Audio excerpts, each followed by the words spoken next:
नमस्कार दोस्तों, welcome to my YouTube channel Nancy success classes.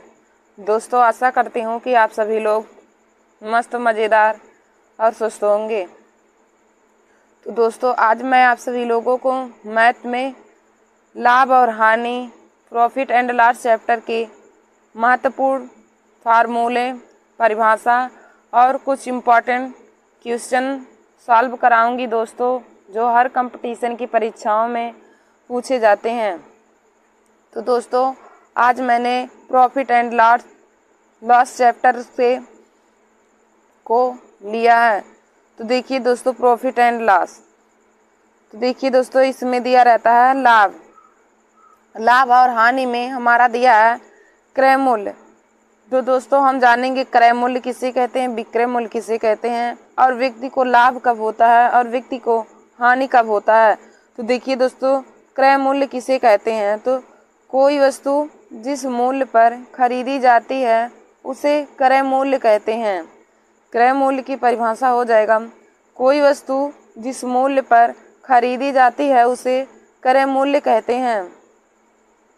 देखिए दोस्तों, क्रय मूल्य की परिभाषा होता है कि कोई वस्तु जिस मूल्य पर खरीदी जाती है उसे क्रय मूल्य कहते हैं।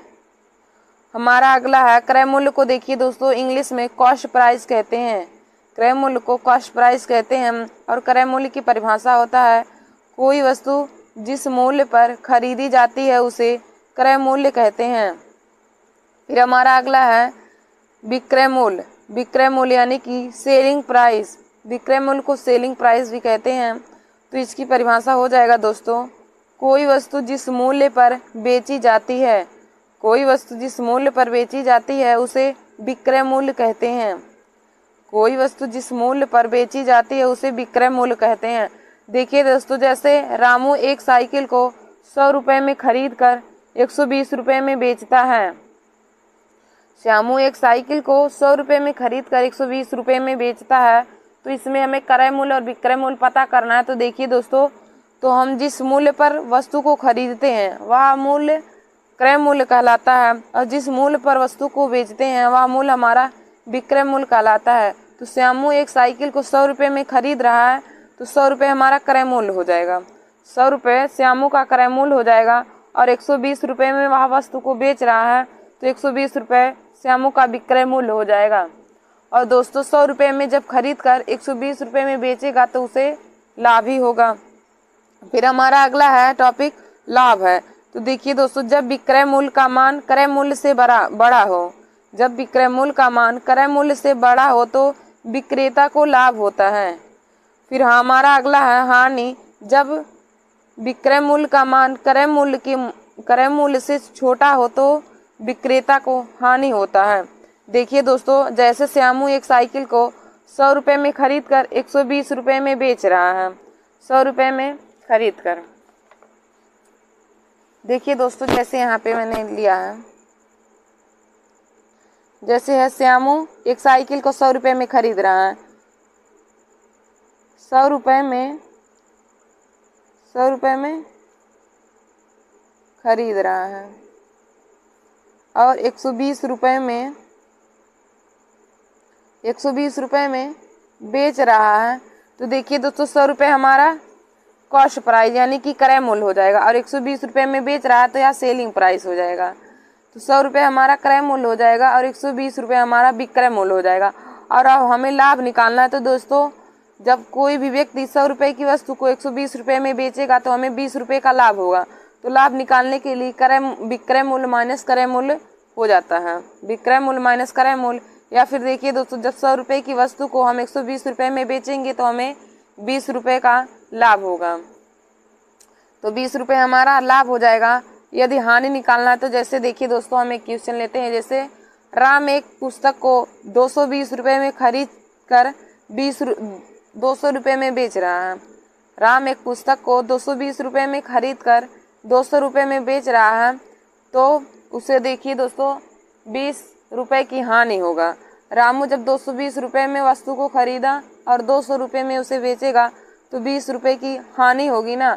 तो आप आशा करते हैं कि आप लोगों को क्रय मूल्य, विक्रय मूल्य, लाभ और हानि पता हो गया होगा कि क्रय मूल्य क्या होता है, विक्रय मूल्य, लाभ और हानि क्या होता है। तो दोस्तों एक बार मैं आप सभी लोगों को फिर से एक्सप्लेन कर देती हूँ। तो देखिए दोस्तों, क्रय मूल्य, तो क्रय मूल्य वह मूल्य होता है जिस मूल्य पर कोई वस्तु खरीदी जाती है। कोई वस्तु जिस मूल्य पर खरीदी जाती है उसे क्रय मूल्य कहते हैं। और हमारा अगला है विक्रय मूल्य। तो विक्रय मूल्य की परिभाषा होता है कोई वस्तु जिस मूल्य पर बेची जाती है। कोई वस्तु जिस मूल्य पर बेची जाती है उसे विक्रय मूल्य कहते हैं। फिर हमारा अगला टॉपिक है लाभ। लाभ यानी कि प्रॉफिट। तो प्रॉफिट देखिए दोस्तों कब होगा, जब विक्रय मूल्य का मान क्रय मूल्य से बड़ा हो। जब विक्रय मूल्य का मान क्रय मूल्य से बड़ा हो तो विक्रेता को लाभ होता है। फिर हमारा अगला टॉपिक है हानि। हानि कब होगा, जब विक्रय मूल्य का मान क्रय मूल्य के मान से छोटा होगा। जब विक्रय मूल्य का मान क्रय मूल्य के मान से छोटा होगा तो विक्रेता को हानि होता है। जब विक्रय मूल्य का मान क्रय मूल्य के मान से छोटा होगा तो विक्रेता को हानि होगा। तो दोस्तों अब हम क्रय मूल्य, विक्रय मूल्य, लाभ और हानि से संबंधित महत्वपूर्ण सूत्र को पढ़ लेंगे। महत्वपूर्ण सूत्र को पढ़ लेंगे। इसके बाद मैं आप सभी लोगों को क्वेश्चन को सॉल्व कराना बताऊंगी कि क्वेश्चन को कैसे सॉल्व किया जाता है। तो देखिए दोस्तों, यहाँ पे हमारा पहला फार्मूला दिया है लाभ। लाभ हमें यदि क्वेश्चन में निकालना है तो लाभ को कैसे निकालेंगे, तो लाभ का फार्मूला होता है विक्रय मूल्य माइनस क्रय मूल्य। लाभ का फार्मूला होता है विक्रय मूल्य माइनस क्रय मूल्य। फिर हमारा अगला है हानि। तो हानि का फार्मूला होता है क्रय मूल्य माइनस विक्रय मूल्य। देखिए दोस्तों, लाभ का फार्मूला हो जाएगा विक्रय मूल्य माइनस क्रय मूल्य, यानी कि विक्रय मूल्य का मान मतलब हो जाएगा जिस रुपए में जिस मूल्य पर वस्तु बेची जाती है वह विक्रय मूल्य होता है। तो विक्रय मूल्य माइनस क्रय मूल्य कर देंगे तो हमें लाभ निकल के आ जाएगा। और हानि का फार्मूला हो जाएगा क्रय मूल्य माइनस विक्रय मूल्य। हानि बराबर होता है क्रय मूल्य माइनस विक्रय मूल्य। फिर हमारा अगला फार्मूला तीसरा है लाभ परसेंट। लाभ परसेंट या लाभ प्रतिशत बराबर होता है लाभ गुणे 100 बटे में क्रय मूल्य। दोस्तों लाभ परसेंट का फार्मूला हो जाएगा लाभ गुणे 100 और बटे में क्रय मूल्य हो जाएगा। फिर हमारा अगला है लाभ परसेंट। हानि का फार्मूला क्या हो जाएगा, तो परसेंट हानि का फार्मूला होता है हानि गुणे में 100 बटे में क्रय मूल्य हो जाएगा। परसेंट हानि का फार्मूला होता है दोस्तों हानि गुणे में 100 बटे में क्रय मूल्य हो जाएगा। परसेंट हानि का हानि गुणे में 100 बटे में क्रय मूल्य हो जाएगा। दोस्तों हमारा अगला फार्मूला दिया है विक्रय मूल्य। जब हमें विक्रय मूल्य निकालना हो और परसेंट लाभ दिया हो और क्रय मूल्य का मान दिया हो तो विक्रय मूल्य निकालना है तो हम किस फार्मूले का यूज करेंगे। तो दोस्तों देखिए, हमारा विक्रय मूल्य का फार्मूला होता है तो विक्रय मूल्य इक्वल टू हो जाएगा 100 प्लस परसेंट लाभ बटे में 100 और गुणे में क्रय मूल्य हो जाएगा। विक्रय मूल्य बराबर होता है 100 प्लस परसेंट लाभ बटे में 100 गुणे में क्रय मूल्य हो जाएगा। फिर देखिए दोस्तों, हमारा अगला फार्मूला है जब परसेंट हानि दिया हो और क्रय मूल्य भी दिया हो तब हमको विक्रय मूल्य निकालना होता है। तो विक्रय मूल्य का फार्मूला हो जाएगा विक्रय मूल्य इक्वल टू 100 माइनस परसेंट हानि बटे में 100 गुणे में क्रय मूल्य हो जाएगा। विक्रय मूल्य बराबर हो जाएगा तब 100 माइनस परसेंट हानि बटे में 100 और गुणे में क्रय मूल्य हो जाएगा। फिर हमारा अगला फार्मूला है क्रय मूल्य जब ज्ञात करना हो जब हमारा लाभ परसेंट और विक्रय मूल्य दिया हो तो क्रय मूल्य बराबर हो जाएगा 100 बटे में 100 प्लस लाभ परसेंट गुणे में विक्रय मूल्य हो जाएगा। क्रय मूल्य इक्वल टू हो जाएगा 100 बटे में 100 प्लस लाभ परसेंट गुणे में विक्रय मूल्य हो जाएगा। फिर हमारा अगला है क्रय मूल्य ज्ञात करना है जब हमें परसेंट हानि और विक्रय मूल्य दिया हो। दोस्तों जब विक्रय मूल्य और परसेंट हानि दिया हो, जब विक्रय मूल्य और परसेंट हानि दिया हो हमें क्रय मूल्य ज्ञात करना है तो क्रय मूल्य का फार्मूला होता है 100 बटे में 100 माइनस परसेंट हानि गुणे में विक्रय मूल्य। क्रय मूल्य का फार्मूला हो जाएगा 100 बटे में 100 माइनस परसेंट हानि गुणे में विक्रय मूल्य हो जाएगा। दोस्तों हमारा अगला है लाभ बराबर। लाभ बराबर हो जाएगा लाभ परसेंट गुणे में क्रय मूल्य बटे में 100 हो जाएगा। लाभ ज्ञात करना हो, जब लाभ परसेंट और क्रय मूल्य का मान दिया हो और हमें लाभ ज्ञात करना हो। दोस्तों जब क्वेश्चन में परसेंट लाभ और क्रय मूल्य का मान दिया हो और लाभ ज्ञात करना हो तो हम इस फार्मूले का यूज करते हैं कि लाभ बराबर लाभ परसेंट गुणे में क्रय मूल्य बटे में 100। लाभ बराबर लाभ परसेंट गुणे में क्रय मूल्य बटे में 100 हो जाएगा। दोस्तों हमारा अगला फार्मूला है हानि बराबर, तो हानि बराबर हो जाएगा हानि परसेंट गुणे में क्रय मूल्य बटे में 100 हो जाएगा। हानि बराबर हो जाएगा हानि परसेंट गुणे में क्रय मूल्य और बटे में 100 हो जाएगा। तो देखिए दोस्तों आज मैंने आप सभी लोगों को लाभ और हानि चैप्टर के महत्वपूर्ण परिभाषाएं और उनके महत्वपूर्ण फार्मूला यानी कि सूत्र को बता दिया है। तो दोस्तों आप सब लोग इन सूत्रों को ज़रूर अपने कॉपी में नोट कर लीजिए, क्योंकि जब तक आप सभी लोगों को सूत्र याद नहीं रहेगा तब तक आप सभी लोग एक भी सवाल को सॉल्व नहीं कर सकते हैं। तो दोस्तों यह फार्मूला बहुत ही इम्पॉर्टेंट है, आप सभी लोग इसको ज़रूर नोट कर लीजिए अपने कॉपी में। तो दोस्तों अब मैं आगे आप सभी लोगों को क्वेश्चन को सॉल्व कराने जा रही हूँ, तो आप सभी लोग वीडियो को ध्यान से देखते रहिए और वीडियो को लाइक और शेयर करते रहिए दोस्तों। तो दोस्तों हमारा देखिए यहाँ पे पहला क्वेश्चन दिया है, उदाहरण में दिया है पहला क्वेश्चन। सोनू ने एक पुराना स्कूटर 6,000 रुपये में खरीदा। सोनू ने एक पुराना स्कूटर 6,000 रुपये में खरीदा और 1,500 रुपये उसे ठीक करवाने में खर्च किए।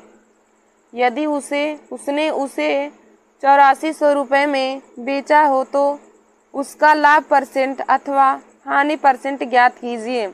देखिए दोस्तों हमारा क्वेश्चन दिया है सोनू ने एक पुराना स्कूटर 6,000 रुपये में खरीदा। सोनू ने एक पुराना स्कूटर 6,000 रुपये में खरीदा और 1,500 रुपये उसे ठीक करवाने में खर्च कर दिए। 1,500 रुपये उसे ठीक करवाने में खर्च कर दिए। यदि उसने उसे 8400 रुपये में बेचा हो तो उसका परसेंट लाभ या परसेंट हानि ज्ञात कीजिए। तो दोस्तों अब मैं क्वेश्चन को बताती हूँ कि कैसे सॉल्व किया जाएगा। तो देखिए दोस्तों सोनू का क्रय मूल्य दिया है। सोनू का क्रय मूल्य दिया है, क्रय मूल्य 6,000 रुपये है।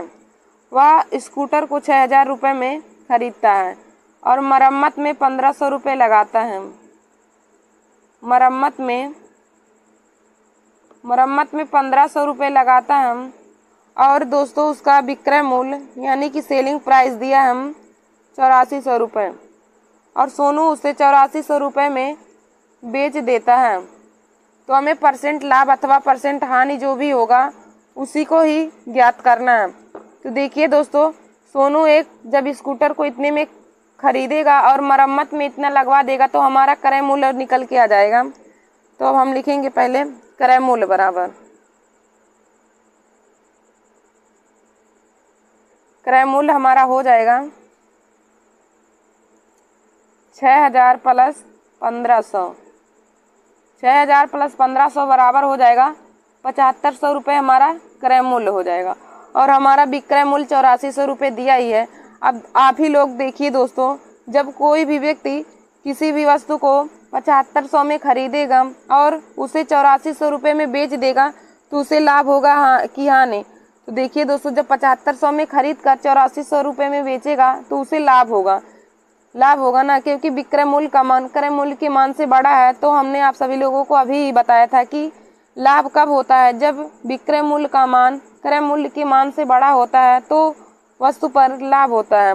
तो वैसे यहाँ पर भी दिया है क्रय मूल्य का मान हमारा विक्रय मूल्य के मान से छोटा है तो हमें लाभ ही होगा। तो देखिए दोस्तों हम लाभ निकाल लेंगे, पहले लाभ कितना होगा। तो लाभ बराबर होता है हमारा फार्मूला अभी को हमने बताया, लाभ बराबर हो जाएगा विक्रय मूल्य माइनस क्रय मूल्य। लाभ बराबर हो जाएगा विक्रय मूल्य माइनस क्रय मूल्य। तो विक्रय मूल्य का मान हमारा 8400 है, 8400 और माइनस में क्रय मूल्य का मान हमारा 7500 हो जाएगा। अब देखिए दोस्तों 8400 में से 7500 के घटाना है तो हमारा 900 निकल के आ जाएगा। तो हमारा लाभ बराबर आ गया, लाभ निकल के आ गया 900 रुपये। लाभ बराबर आ गया 900 रुपये।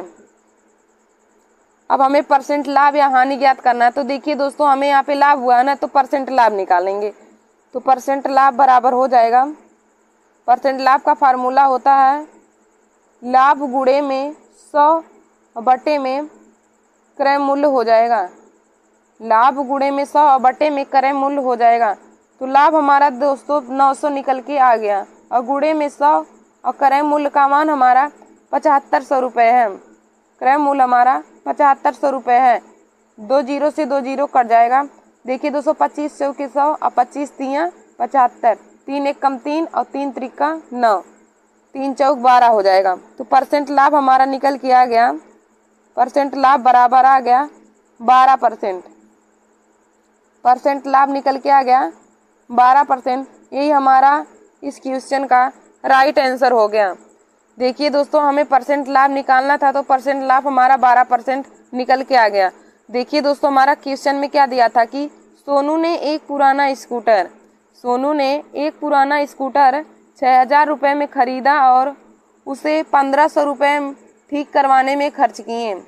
यदि उसने उसे 8400 रुपये में बेचा तो उसका लाभ परसेंट या हानि परसेंट ज्ञात कीजिए। तो दोस्तों, मैंने आप सभी लोगों को बताया कि क्रय मूल्य उसका हमारा 6 रुपये दिया था, और जबकि मरम्मत में 1500 रुपये दिए हैं। तो दोस्तों, क्रय मूल्य हमारा 6000 रुपये नहीं है। उसने जो उस पर खर्च भी किए हैं उसको जोड़ देंगे। मरम्मत में जो खर्च रुपए किए हैं उसको हम क्रय मूल्य में जोड़ देंगे, तब जाके हमारा पूरा क्रय मूल्य निकल के आ जाएगा। तो क्रय मूल्य बराबर हमारा हो जाएगा 6000 प्लस 1500। तो हमने जब इसको ऐड किया तो हमारा 7500 क्रय मूल्य का मान निकल के आ गया। अब क्वेश्चन में हमारा विक्रय मूल्य का मान दिया था 8400 रुपये। अब देखिए दोस्तों, कोई भी व्यक्ति किसी वस्तु को 7500 में खरीद कर 8400 रुपये में बेचेगा तो उसको लाभ होगा ना, क्योंकि विक्रय मूल्य का मान क्रय मूल्य के मान से बड़ा है तो लाभ होगा। मैंने आप सभी लोगों को वीडियो के प्रारंभ में बता दिया कि लाभ कब होगा, हानि कब होगा, और क्रय मूल्य किसे कहते हैं, विक्रय मूल्य किसे कहते हैं। तो दोस्तों, जब विक्रय मूल्य का मान क्रय मूल्य के मान से बड़ा होगा तो व्यक्ति को हमेशा ही लाभ होगा। और लाभ निकालने के लिए हमने फार्मूला भी आपको बताया, लाभ बराबर हो जाएगा विक्रय मूल्य माइनस क्रय मूल्य। लाभ बराबर हो जाएगा विक्रय मूल्य माइनस क्रय मूल्य। अब हमें विक्रय मूल्य का मान 8400 दिया है और माइनस हो जाएगा क्रय मूल्य का मान 7500। तो 8400 में से 7500 घटा देंगे तो लाभ बराबर हमारा 900 रुपये आ गया। अब दोस्तों, हमारा लाभ आया तो हम परसेंट लाभ ही निकालेंगे। तो परसेंट लाभ निकालेंगे तो परसेंट लाभ का फार्मूला हो जाएगा लाभ गुणे में 100 बटे में क्रय मूल्य हो जाएगा। अब दोस्तों, लाभ का मान हमारा 900 है, गुणे में 100 और क्रय मूल्य हमारा 7500 दिया है। 2 जीरो से 2 जीरो हमने काट लिया, और 25 चौके 100, 25 तियाँ 75, 3 त्रिका 9 और 3 गुणे 4 यानी कि 3 चौक 12। तो हमारा परसेंट लाभ निकल के आ गया 12%। तो हमने बहुत ही आसानी तरीके से इस क्वेश्चन का आंसर निकाल लिया। तो हमारा परसेंट लाभ बराबर आ गया 12%। दोस्तों, आशा करते हैं कि आप सभी लोगों को यह क्वेश्चन समझ में आया होगा। तो दोस्तों, आप सभी लोग इस तरह के जो क्वेश्चन होंगे उसको भी सॉल्व कर लीजिएगा। दोस्तों, अब हम लोग आप सबको आगे क्वेश्चन को बताते हैं। तो दोस्तों, हमारा दूसरा क्वेश्चन दिया है 648 रुपये में एक जींस बेचने पर 648 रुपये में एक जींस बेचने पर एक विक्रेता को 4% की हानि होती है। 648 रुपये में एक जींस बेचने पर एक विक्रेता को 4% की हानि होती है। उसे किस मूल्य पर वह जींस बेचनी चाहिए जिससे 12% का लाभ हो। देखिए दोस्तों, यहाँ पे हमारा SP1 दिया है और SP2 का मान पूछा है। यहाँ पे X1 और X2 का मान दिया है। तो दोस्तों, मैंने कल एक वीडियो अब बनाया था लाभ और हानि पर, उसमें भी मैंने इस प्रकार के सवाल पर फार्मूला बताया था। तो दोस्तों, अब हम इस सवाल को सॉल्व करते हैं। तो दोस्तों, हमारा क्वेश्चन में क्या क्या दिया है कि 648 रुपये में एक जींस बेचने पर एक विक्रेता को 4% की हानि होती है। उसे वह किस मूल्य पर जींस को बेचनी चाहिए जिससे 12% का लाभ हो।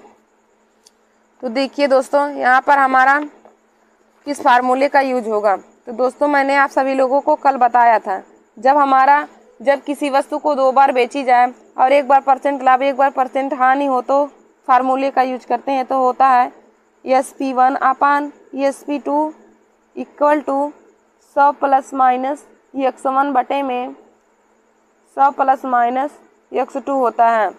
दोस्तों मैंने कल आप सभी लोगों को इस फार्मूले को बताया था कि SP1 upon SP2 equal to 100 plus minus x1 बटे में 100 प्लस माइनस x2। तो हमारा SP1 का मान दिया है, x1 का मान दिया है, x2 का मान दिया है और हमें SP2 का मान ज्ञात करना है। तो हमारा SP1 का मान दिया है 648 रुपये और SP2 हमें निकालना है। और दोस्तों x1 का मान हमें दिया है 4% की हानि हो रही है। जब हानि होगी तो उसे हम 100 में से घटा देंगे तो 100 हो जाएगा और माइनस में 4 और बटे में x2 का मान दिया है कि 25% का नहीं 12% का लाभ हो। हमारा x2 दिया है कि 12% का लाभ हो, तो लाभ होगा तो उसे हम 100 में ऐड कर देंगे तो हो जाएगा 100 प्लस में 12 हो जाएगा। अब दोस्तों यहाँ पे हम इसको सॉल्व करते हैं तो 648 और बटे में SP2 इक्वल टू 100 में से 4 जाएगा 96 और बटे में 112 हो जाएगा, बटे में 112 हो जाएगा। अब दोस्तों हम 4 से इसको काट देते हैं तो 4 दूनी 8 और 4 चौक 16 हो जाएगा और 4 दूनी 8 और 4 अट्ठे 32 हो जाएगा। अभी देखिए दोस्तों 4 से कट जाएगा, 4 सत्ते 28 होगा और 4 छः 24 और देखिए दोस्तों 6 से भी कट जाएगा, 6 कम 6, 6 कम 6 और 6 अट्ठे 48 हो जाएगा। अब हमें SP2 का मान निकालना है तो SP2 इक्वल टू हो जाएगा, SP2 इक्वल टू हो जाएगा 7 इसके साथ गुणा कर देगा यानी कि 108 और गुणे में 7 हो जाएगा, 7 अट्ठे 56 और 7 एकम 7। तो हमें SP2 का मान निकल के आ गया 656। तो हमारा आंसर बराबर SP2 का मान आ गया 756 रुपये। SP2 का मान निकल के आ गया 756 रुपये।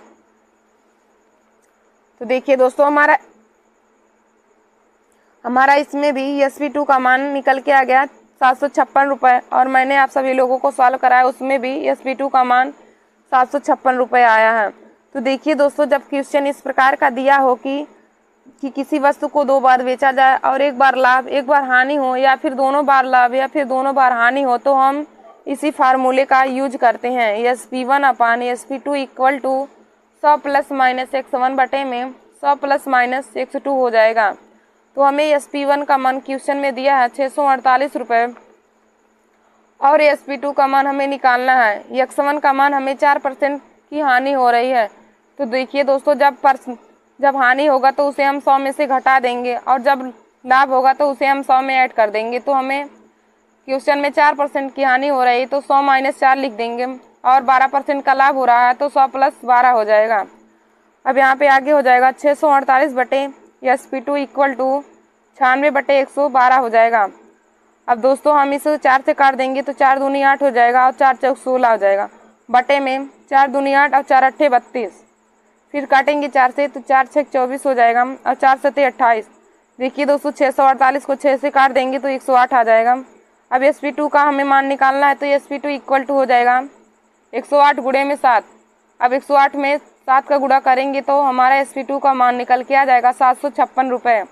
तो दोस्तों क्वेश्चन में हमें SP2 का मान निकालना था तो हमारा SP2 का मान निकल के आ गया 756 रुपये। तो देखिए दोस्तों हमारा यहाँ पे 5वां क्वेश्चन दिया है। पुनीता ने एक पुराना रंगीन टेलीविज़न 4000 रुपये में खरीदा। पुनीता ने एक पुराना रंगीन टेलीविज़न 4000 रुपये में खरीदा और 800 रुपये में उसे ठीक करवाने में खर्च किए और 800 रुपये उसे ठीक करवाने में खर्च किए। यदि वह टेलीविज़न उसने 5000 रुपये में बेचा तो पुनीता को लाभ या परसेंट हानि ज्ञात कीजिए। तो पुनीता का परसेंट लाभ या परसेंट हानि ज्ञात करना है। देखिए दोस्तों पुनीता ने एक रंगीन टेलीविज़न 4000 रुपये में खरीदा और उसकी मरम्मत करवाने पर उसने 800 रुपये खर्च किए। यदि वह टेलीविज़न उसे 5000 रुपये में बेचा तो पुनीता का लाभ या परसेंट हानि ज्ञात कीजिए। देखिए दोस्तों जैसे मैंने आप सभी लोगों को पहला क्वेश्चन सॉल्व करवाया उसी प्रकार से इस क्वेश्चन को भी सॉल्व करना है। तो हम यहाँ पे इसको सॉल्व करते हैं। तो पुनीता टेलीविज़न को 4000 रुपये में खरीदी तो उसका क्रय मूल्य हो जाएगा, क्रय मूल्य जो दिया है और जितने रुपए में मरम्मत करवा रही सबको जोड़ने के बाद जो आएगा वही हमारा क्रय मूल्य हो जाएगा। तो हमारा तीसरा क्वेश्चन हो जाएगा अब क्रय मूल्य बराबर हो जाएगा, क्रय मूल्य बराबर हो जाएगा 4000 प्लस में 800। देखिए दोस्तों 4000 रुपये में खरीदा और 800 मरम्मत करवा दिया, तो हमारा सारा मिला के हो जाएगा क्रय मूल्य 4800 रुपये। क्रय मूल्य 4800 रुपये हो जाएगा। और क्वेश्चन में हमारा विक्रय मूल्य दिया है कि वह सुनीता ने उसको 5000 रुपये में बेच दिया। हमारा विक्रय मूल्य 5000 रुपये दिया है। अब आप दोस्तों आप ही लोग देखिए कि किसी भी वस्तु को 4800 रुपये में खरीद कर 5000 रुपये में बेचा जाएगा तो उस पर लाभ होगा ना। तो लाभ बराबर हमारा हो जाएगा, लाभ हमारा 200 रुपये का होगा, क्योंकि लाभ बराबर होता है विक्रय मूल्य माइनस क्रय मूल्य, यानी कि विक्रय मूल्य लाभ बराबर होता है विक्रय मूल्य माइनस क्रय मूल्य, विक्रय मूल्य माइनस क्रय मूल्य। अब विक्रय मूल्य का मान हमारा 5000 रुपये दिया है, क्रय मूल्य हमारा 4800 है, तो घटा देंगे तो हमारा 200 रुपये, 200 रुपये हमारा लाभ निकल के आ गया। लाभ बराबर हमें 200 रुपये निकल के आ गया। अब हमें परसेंट लाभ ज्ञात करना है। तो दोस्तों परसेंट लाभ बराबर हो जाएगा लाभ गुणे में 100 और बटे में क्रय मूल्य, यानी कि लाभ बराबर 200 है और गुणे में 100 और क्रय मूल्य का मान हमारा 4800 रुपये है। क्रय मूल्य 4800 रुपये है, तो 2 जीरो से 2 जीरो कट जाएगा, 2 1 कम 2 और 2 दूनी 4, 2 चौक 8। अब 4 25 संयम 6, 100 और 4 छक 24, यानी कि 25/6 आ गया हमारा। 25/6% हमारा लाभ परसेंट का मान निकल के आ गया। हमें लाभ परसेंट या हानि परसेंट ज्ञात करना है दोस्तों, आप दशमलव में इसको कर सकते हैं, तो हो जाएगा 4 छक 24, 6 चौक 24 हो जाएगा, 6 चौक 24 और 6 1 कम 6, यानी कि 4.1% आ जाएगा। हमारा परसेंट लाभ निकल के आ गया 4.1%। तो देखिए दोस्तों जब भी कोई वस्तु किसी मूल्य पर खरीदी जाएगी और उस पर उसको मरम्मत करवाने में भी पैसा खर्च किया जाता है, तो हमारा क्रय मूल्य निकालना हो तो क्रय मूल्य हमारा जिस पर खरीदी गई वो भी और जितना रुपए उसकी मरम्मत करने पे लगाए गए तो दोनों को जोड़ने के बाद हमारा क्रय मूल्य होगा। और विक्रय मूल्य हमारा 5000 रुपये दिया है। अब हम लाभ निकाल लेंगे तो लाभ बराबर हो जाएगा विक्रय मूल्य माइनस क्रय मूल्य, तो 5000 माइनस 4800 कर देंगे तो लाभ बराबर हमारा 200 रुपये आ गया। अब दोस्तों जब परसेंट लाभ निकालेंगे तो परसेंट लाभ का फार्मूला होता है लाभ गुणे में 100 बटे में क्रय मूल्य, और लाभ का मान हमारा 200 आ गया और गुणे में 100 और क्रय मूल्य का मान हमारा 4800 दिया है। अब इसको काटने के बाद हमारा लाभ परसेंट आ गया 4.1% हमारा लाभ परसेंट निकल के आ गया। तो दोस्तों अब हम आगे की क्वेश्चन को देखेंगे। तो दोस्तों हमारा अगला क्वेश्चन देखिए 6वां एकदम 5वें की तरह दिया है। आरती ने एक पुराना मोबाइल सेट 2500 में खरीदा तथा उसकी बैटरी बदलवाने में 450 रुपये खर्च किए। यदि उसने अपनी एक सहेली को उसे 4000 रुपये में बेच दिया तो उसका लाभ परसेंट ज्ञात करो। तो दोस्तों मैं आशा करती हूँ कि आप सभी लोग 6वें क्वेश्चन को सॉल्व कर लेंगे। तो आप सब लोग 6वें क्वेश्चन को सॉल्व करके कमेंट में अपना उत्तर दीजिए और मैं भी आप सभी लोगों को यह क्वेश्चन सॉल्व करा देती हूँ कि आरती ने एक पुराना मोबाइल सेट 2500 में खरीदा तथा उसकी बैटरी बदलवाने में 450 रुपये खर्च किए। यदि उसने अपने हाय दोस्तों, welcome to my YouTube channel Nancy success classes. दोस्तों आज मैं आप सभी लोगों को प्रॉफिट एंड लॉस के बहुत ही शॉर्ट ट्रिक बताऊंगी दोस्तों, और शॉर्ट ट्रिक से मैं आप सभी लोगों को सवाल भी सॉल्व करना बताऊंगी। तो शॉर्ट ट्रिक में देखिए दोस्तों हमारा यहाँ पे पहला है, यदि किसी वस्तु को x% हानि की अपेक्षा y% लाभ पर बेचने पर a रुपये अधिक मिलता है तो वस्तु का क्रय मूल्य ज्ञात कीजिए। देखिए दोस्तों यहाँ पे पहला हमारा है, यदि किसी वस्तु को x% हानि की अपेक्षा y% लाभ पर बेचने पर a रुपये अधिक मिलता है तो वस्तु का क्रय मूल्य ज्ञात करना रहता है। तो क्रय मूल्य का फार्मूला होता है a/y + x इंटू में 100 हो जाएगा, a/y + x इंटू में 100 हो जाएगा। देखिए दोस्तों यहाँ पे हमारा पहला शॉर्ट ट्रिक, यदि किसी वस्तु को x% की हानि की अपेक्षा y% लाभ पर बेचने पर ए रुपये अधिक मिलता है तो क्रय मूल्य बराबर होता है ए upon y plus x into में 100।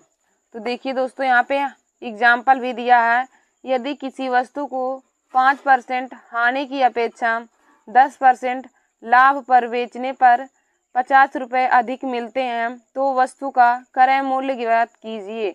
देखिए दोस्तों हमारा शॉर्ट ट्रिक से एक क्वेश्चन यहाँ पे दिया गया है, यदि किसी वस्तु को 5% हानि की अपेक्षा 10% लाभ पर बेचने पर 50 रुपये अधिक मिलते हैं तो वस्तु का क्रय मूल्य ज्ञात कीजिए। तो दोस्तों हमने अभी पढ़ा है कि क्रय मूल्य बराबर तो फार्मूला होता है ए upon y plus x into में 100। और ए की जगह पे जितना रुपए अधिक मिलता है उसको रखेंगे। तो देखिए दोस्तों इस क्वेश्चन में हमारा 50 रुपये अधिक मिलता है तो ए की जगह पे हो जाएगा 50 और बटे में वाई प्लस एक्स यानी कि 10 + 5 और गुणे में 100 हो जाएगा, तो हो जाएगा 50 × 100 और बटे में 15 हो जाएगा। देखिए दोस्तों 5 × 15 और 5 दूनी 10 यानी कि गुणा करेंगे तो हो जाएगा 1000/3। अब इसको जब हम भाग देंगे तो हो जाएगा 33.33 333.33 इसका राइट आंसर हो जाएगा। तो हमारा क्रय मूल्य यानी कि सीपी निकल के आ गया 333.33 रुपये। देखिए दोस्तों शॉर्ट ट्रिक से हमने कितनी आसानी तरीके से और कितने कम समय में हमने इस क्वेश्चन के आंसर को निकाल लिया। तो अब हम आगे दूसरे शॉर्ट ट्रिक को देखेंगे। तो हमारा यहाँ पे दूसरा शॉर्ट ट्रिक दिया है, यदि कोई धन जिसका मीति खाता यश है और तत्काल धनवाही हो तो महाजनी लाभ।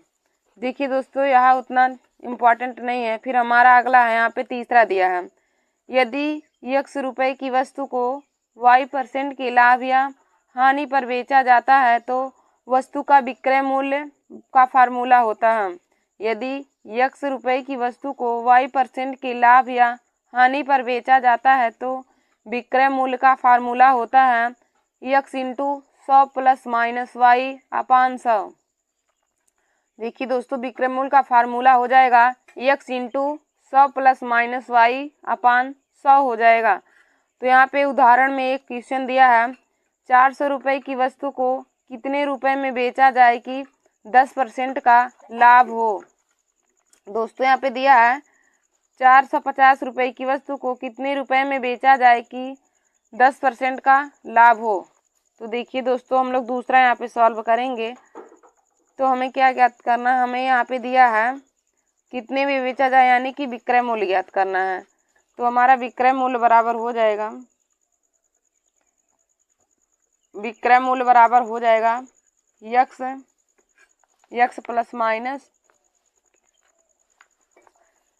x इंटू में है x इंटू में 100 ± y/100 हो जाएगा। x इंटू में 100 ± y/100 हो जाएगा। तो देखिए दोस्तों हमें 450 रुपये की वस्तु को 10% के लाभ पर बेचना है तो x की जगह पे हो जाएगा 450 और गुणे में 100 + 10 और बटे में 100 हो जाएगा। फिर 80 जब निकालेंगे तो हो जाएगा 450 गुणे में 110 और बटे में 100 हो जाएगा। अब 2 जीरो से दोनों जीरो कट जाएगा, 11 × 5 = 55, 495 रुपये हमारा एसपी यानी कि विक्रय मूल्य हमारा निकल के आ गया 495। देखिए दोस्तों हमारा दूसरा क्वेश्चन था कि 450 रुपये की वस्तु को कितने में बेचा जाए कि 10% का लाभ हो। तो हमने 10% के लाभ को निकालने के लिए कितने में बेचा जाएगा तो उसको इसी फार्मूले का यूज किया। तो विक्रय मूल्य बराबर हमारा दिया है x इंटू में 100 ± y/100 हो जाएगा।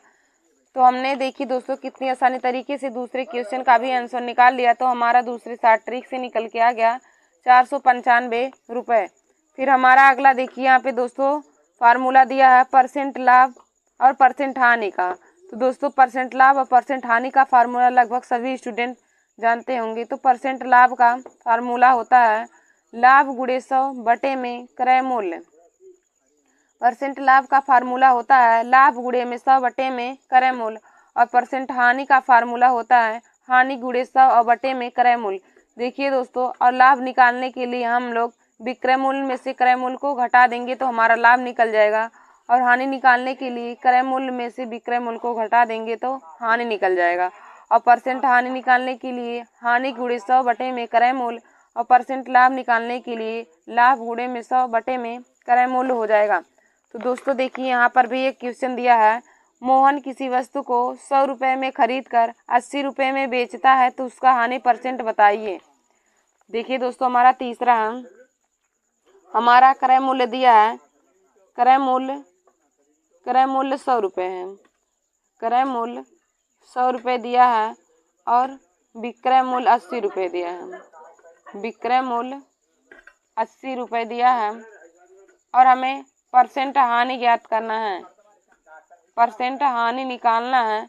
देखिए दोस्तों, यदि एक व्यक्ति है जो 100 रुपये की वस्तु को खरीद कर 80 रुपये में बेचता है तो परसेंट हानि ज्ञात करना है। देखिए दोस्तों, यदि कोई व्यक्ति हो वह किसी वस्तु को 100 रुपये में खरीद कर और 80 रुपये में बेचेगा तो उसको हानि ही होगा, और यदि 100 रुपये में खरीद कर 120 रुपये में बेचेगा तो उसे 20% का लाभ होगा। तो यहाँ पे हम दोस्तों पहले हानि निकाल लेते हैं। तो हानि बराबर होता है, हानि बराबर हो जाएगा क्रय मूल्य माइनस विक्रय मूल्य, हानि बराबर क्रय मूल्य माइनस विक्रय मूल्य। क्रय मूल्य का मान हमारा 100 दिया है और विक्रय मूल्य का मान 80 है, तो 100 में से 80 घटा देंगे तो हमारा 20 रुपये हानि निकल के आ गया। अब हमें परसेंट हानि ज्ञात करना है, तो परसेंट लॉस या परसेंट हानि इक्वल टू हो जाएगा हानि गुणे 100 और बटे में क्रय मूल्य। परसेंट हानि बराबर हो जाएगा हानि गुणे 100 बटे में क्रय मूल्य। अब देखिए दोस्तों, हानि हमारा 20 रुपये निकल के आ गया, गुणे में 100 हो जाएगा, और क्रय मूल्य का मान हमारा 100 रुपये दिया है, तो 100 से 100 कट जाएगा, हानि निकल के आ गया 20%, हमारा हानि निकल के आ गया। तो दोस्तों परसेंट हानि हमें निकालना था, तो परसेंट हानि निकल के आ गया 20%। आंसर हमारा परसेंट हानि बराबर आ गया, परसेंट हानि बराबर निकल के आ गया 20%। फिर हमारा अगला देखिए दोस्तों, यहाँ पे अगला ट्रिक दिया है, यदि किसी वस्तु को SP1 एवं SP2 पर बेचने से X% का लाभ या हानि एवं X2% का लाभ या हानि हो तो SP1 upon SP2 equal to हो जाएगा 100 plus minus X1 upon 100 plus minus X2। देखिए दोस्तों, हमारा अगला है, यदि किसी वस्तु को SP1 एवं SP2 पर बेचने से X% का लाभ या हानि एवं X2% का लाभ या हानि हो तब उसका फार्मूला होता है SP1 upon SP2 equal to 100 plus minus X1 upon 100 plus minus X2 हो जाएगा। तो देखिए दोस्तों, हमारा यहाँ पे क्वेश्चन दिया है, मोहन किसी वस्तु को 180 रुपये में बेचकर 25% की हानि उठाता है। मोहन किसी वस्तु को 180 रुपये में बेचकर 25% की हानि उठाता है। यदि वह 25% लाभ कमाना चाहता है तो उसे कितने रुपए में उस वस्तु को बेचना पड़ेगा। तो दोस्तों यहाँ पे देखिए, हमारा SP1 का मान दिया है, और ये हमारा X1 का मान दिया है, ये X2 का मान दिया है, और SP2 का मान हमें निकालना है। देखिए दोस्तों, हमारा चौथा क्वेश्चन है, चौथा SP1 का मान हमारा है 180 रुपये, SP1 180 है, X1 बराबर 25% की हानि है, 25% हानि है, और X2 25% का लाभ है। X2 हमारा 25% लाभ है और SP2 हमें ज्ञात करता है। तो दोस्तों फार्मूला हो जाएगा SP1 upon SP2 equal to 100 plus minus X1 upon 100 plus minus X2। देखिए दोस्तों, जब लाभ होगा तो हम प्लस X1 लिखेंगे, और जब हानि होगा तो माइनस X1 लिखेंगे। तो अब हम सबका मान रख देंगे यहाँ पे। तो SP1 का मान हमारा 180 दिया है, तो हो जाएगा 180 अपान SP2 का मान निकालना है इक्वल टू हो जाएगा 100। और देखिए दोस्तों x1 का मान हानि हमें ज्ञात करना है तो 100 माइनस 25 हो जाएगा। और x2 हमें 25% का लाभ हो रहा है तो हो जाएगा 100 प्लस 25 हो जाएगा। जब लाभ होगा तो दोस्तों उसको 100 में जोड़ देंगे और हानि होगा तो 100 में से घटा देंगे। अब हो जाएगा 180 बटे SP2 इक्वल टू 75 बटे 125 हो जाएगा। अब देखिए दोस्तों 25 तिया 75, 25 चौके 100 और 3 छक 18। अब यहाँ से इसका गुणा कर देंगे तो SP2 इक्वल टू निकल के आ जाएगा 60 गुणे 4 यानी कि 240 रुपये। तो हमारा SP2 निकल के आ गया 240 रुपये। यही हमारा आंसर हो गया। तो दोस्तों हमें चौथे क्वेश्चन में हमें निकालना था कि एक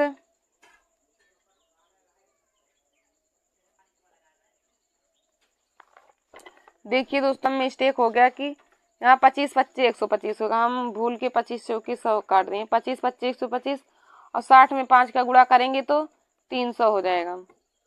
60 25 300 हो जाएगा। तो SP2 का मान हमारा 300 रुपये निकल के आ गया। देखिए दोस्तों हमारा क्वेश्चन दिया था मोहन किसी वस्तु को 180 रुपये में बेचकर 25% की हानि उठाता है। यदि वह 25% लाभ कमाना चाहता है तो उसे वस्तु को कितनी मूल्य पर बेचना पड़ेगा।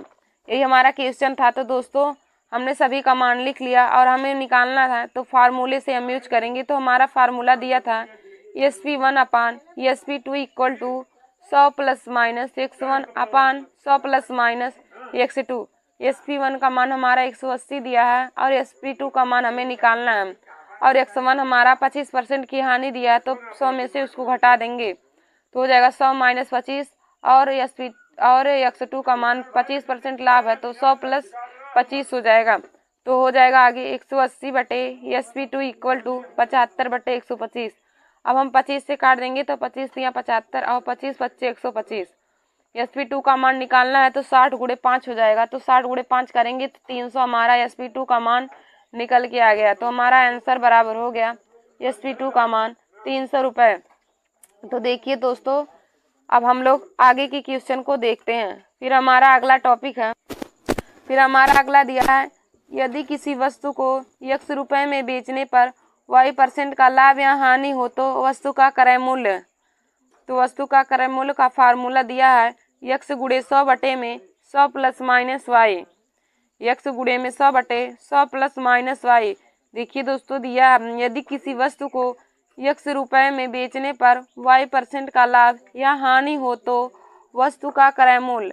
तो वस्तु का क्रय मूल्य इक्वल टू हो जाएगा 100 गुणे में x गुणे में 100 बटे में 100 प्लस माइनस y। हमारा यहाँ पे क्वेश्चन दिया है 600 में किसी वस्तु को बेचने पर 20% का लाभ होता है तो वस्तु का क्रय मूल्य क्या होगा। 600 रुपये में किसी वस्तु को बेचने पर 20% का लाभ होता है तो वस्तु का क्रय मूल्य हमें ज्ञात करना है। तो दोस्तों हम इसको सॉल्व करते हैं। 600 रुपये में तो हमारा एसपी दिया है 600 रुपये। एसपी मतलब विक्रय मूल्य हो जाएगा और हमें लाभ हमारा 20% का हो रहा है और हमें क्रय मूल्य यानी कि सीपी उसका ज्ञात करना है। तो देखिए दोस्तों इसका फार्मूला हो जाएगा सीपी इक्वल टू हो जाएगा x गुणे में 100 बटे में 100 प्लस माइनस y, या फिर इसको लिख सकते हैं एसपी गुणे में 100 बटे में 100 plus percent p।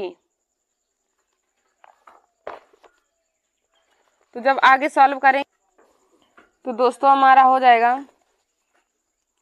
CP equal to हो जाएगा 600 गुणे में 100 बटे में 100 प्लस 20 हो जाएगा 600 गुणे में 100 बटे में 120 हो जाएगा। अब हमको काटना है तो हो जाएगा 6 दूनी 12, 6 कम 6 जीरो और 20 पंचे 100 हो जाएगा। तो देखिए दोस्तों हमारा सीपी निकल के आ गया 500 रुपये।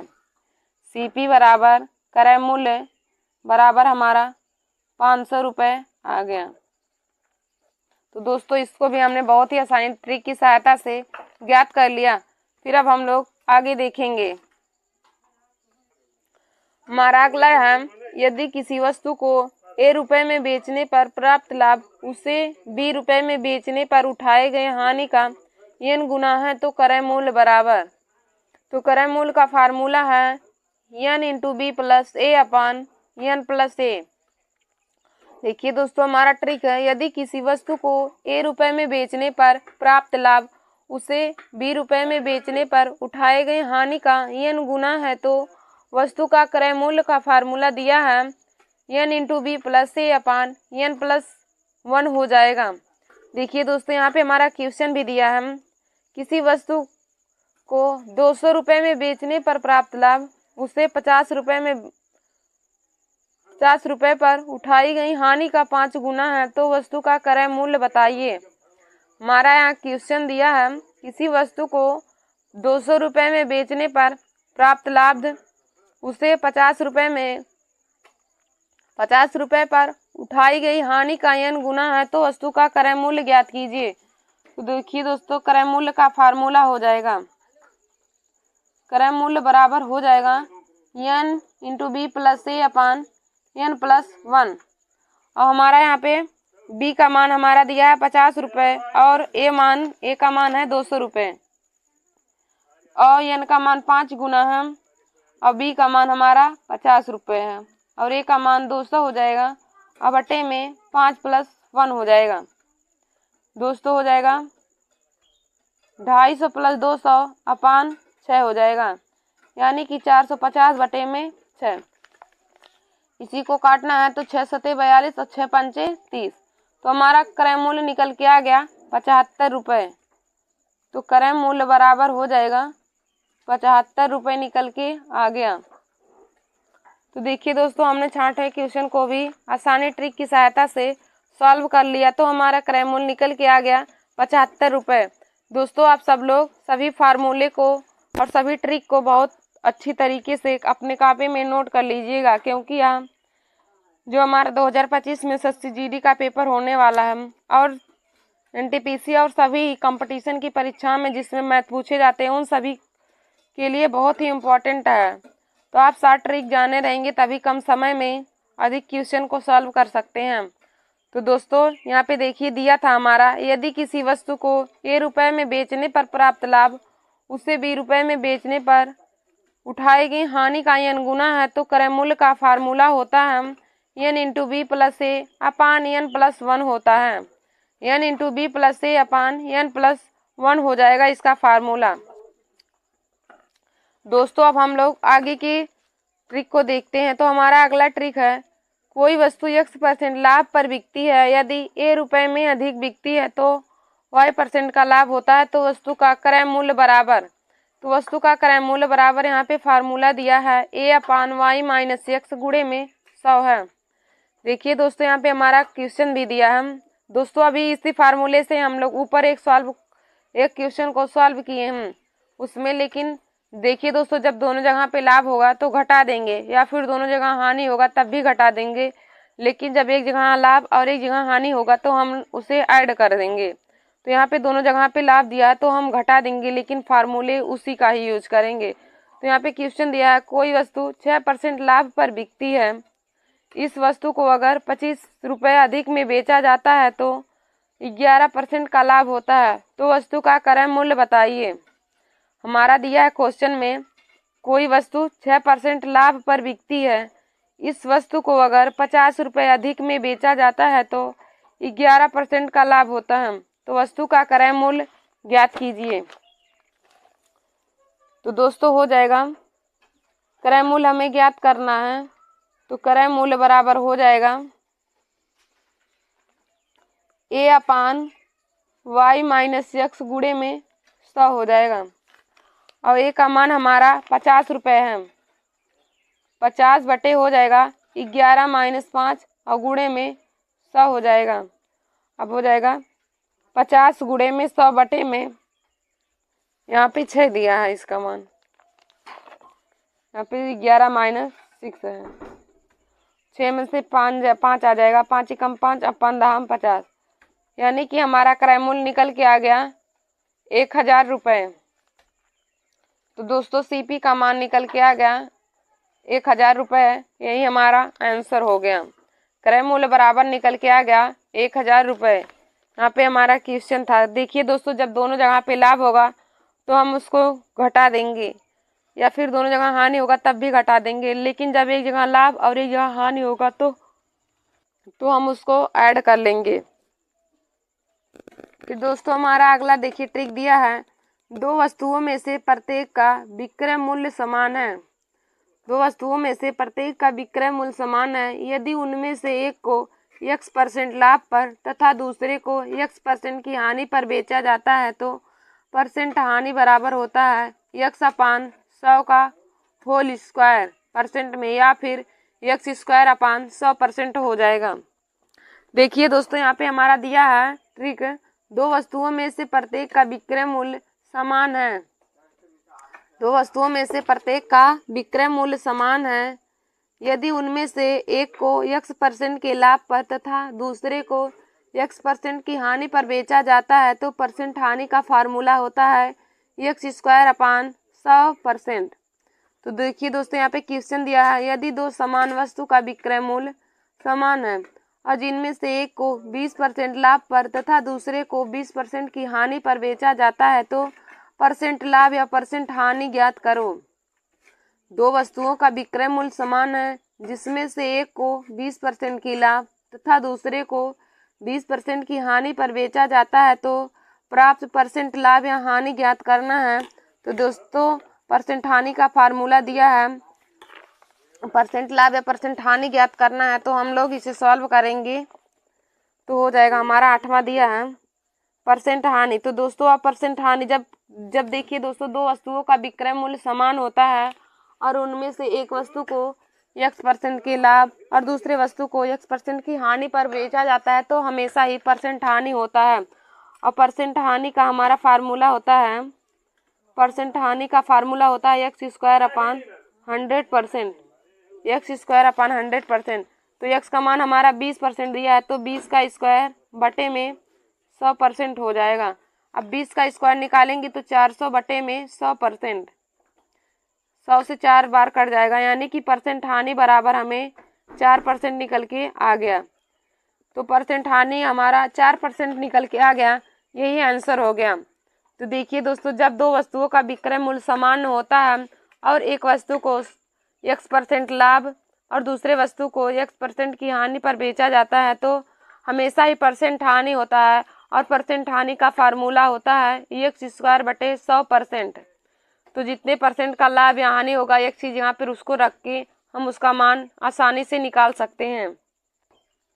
फिर हमारा अगला दिया है, यदि एक x वस्तु को बेचने पर y वस्तु के विक्रय मूल्य के बराबर लाभ होता है तो परसेंट लाभ का फार्मूला होगा दोस्तों।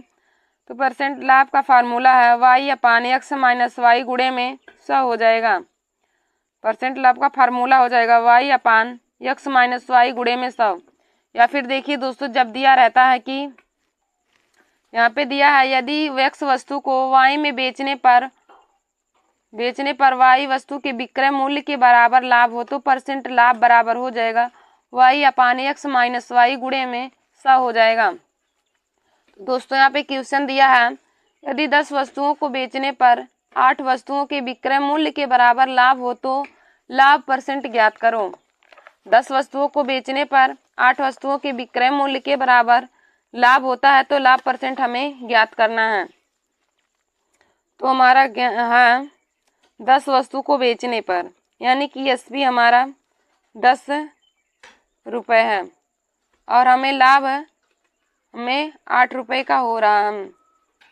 तो परसेंट लाभ बराबर होता है, परसेंट लाभ बराबर P गुणे में 100 और बटे में SP माइनस P।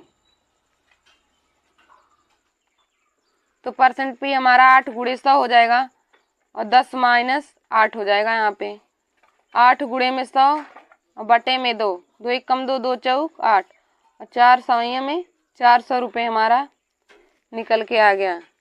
तो परसेंट लाभ बराबर 400% हो जाएगा। परसेंट लाभ हमारा 400% निकल के आ गया। तो परसेंट लाभ बराबर देखिए दोस्तों 400% हमारा यही इसका राइट आंसर हो जाएगा। परसेंट लाभ बराबर 400%, यही हमारा आंसर हो जाएगा। फिर दोस्तों हमारा अगला देखिए दिया हम अगला शॉर्ट ट्रिक है, यदि ए वस्तुओं का क्रय मूल्य बी वस्तु के विक्रय मूल्य के बराबर हो तो परसेंट लाभ बराबर।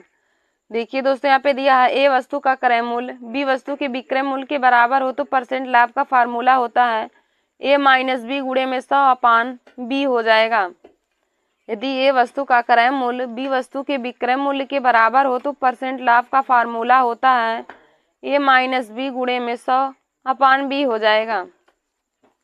देखिए दोस्तों जब इस तरह का क्वेश्चन दिया रहता है, यदि 8 वस्तुओं का क्रय मूल्य 5 वस्तुओं के विक्रय मूल्य के बराबर होता है तो परसेंट लाभ हमें ज्ञात करना है। तो दोस्तों जब कुछ वस्तुओं का क्रय मूल्य कुछ वस्तुओं के विक्रय मूल्य के बराबर होता है तो वहाँ पे हम क्रय मूल्य को विक्रय मूल्य और विक्रय मूल्य को क्रय मूल्य मान लेते हैं।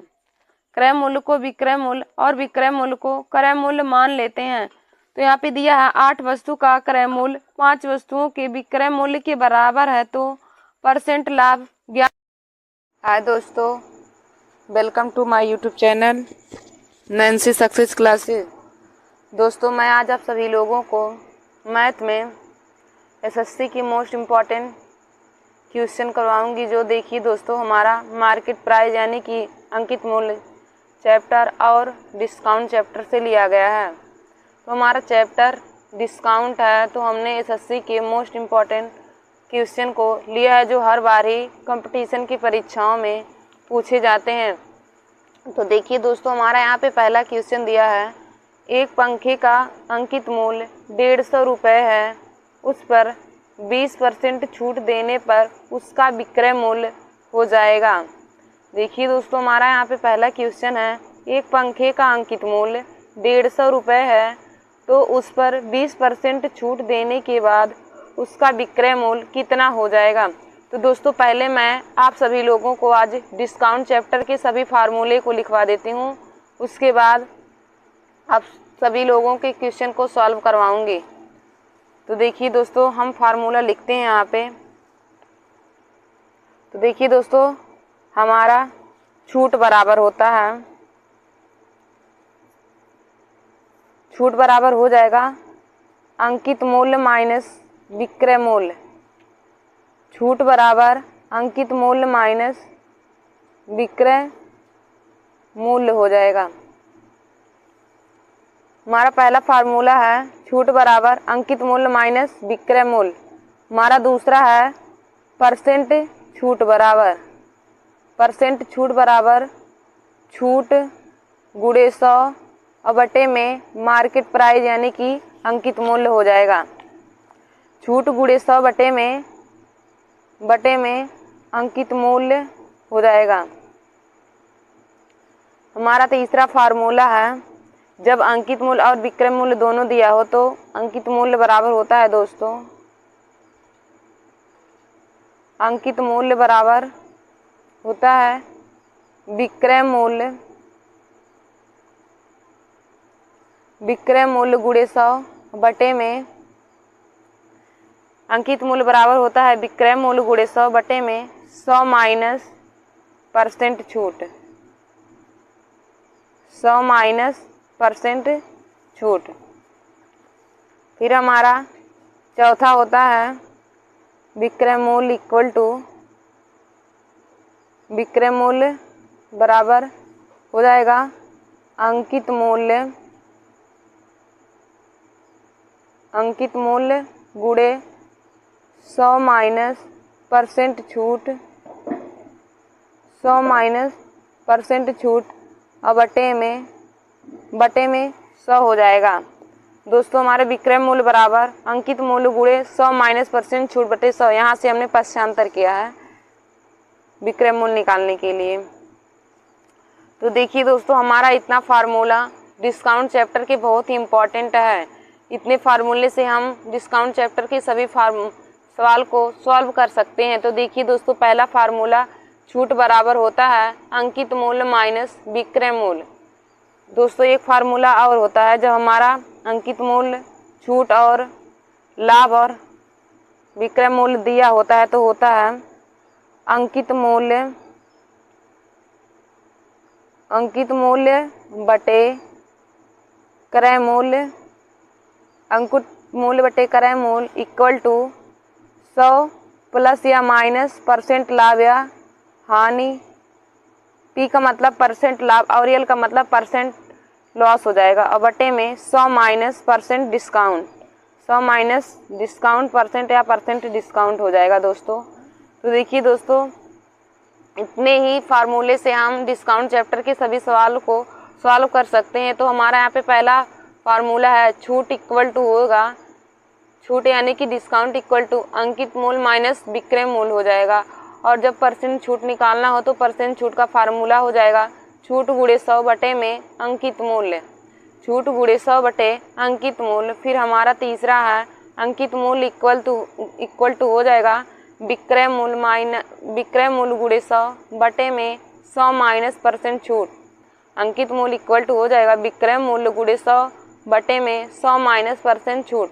फिर हमारा अगला चौथा फार्मूला है विक्रय मूल्य इक्वल टू अंकित मूल्य गुणे 100 माइनस परसेंट छूट और बटे में 100 हो जाएगा। दोस्तों विक्रय मूल्य इक्वल टू हो जाएगा अंकित मूल्य गुणे 100 माइनस परसेंट छूट और बटे में 100 हो जाएगा। फिर हमारा अगला पांचवा है, जब हमारा देखिए दोस्तों अंकित मूल्य और क्रय मूल्य देकर और डिस्काउंट भी देकर परसेंट लाभ या परसेंट हानि पूछे तो हम इस फार्मूले का यूज कर सकते हैं। तो दोस्तों इस फार्मूले से किसी 3 का मान दे के हमारा 1 का मान पूछा जाता है। तो इस फार्मूले से भी बहुत ही इम्पोर्टेंट क्वेश्चन एसएससी के एग्जाम में पूछे जाते हैं। तो दोस्तों हमारा पांचवा फार्मूला है अंकित मूल्य बटे क्रय मूल्य equal to 100 plus minus percent लाभ या हानि बटे में 100 माइनस परसेंट डिस्काउंट, बटे में 100 माइनस परसेंट डिस्काउंट हो जाएगा।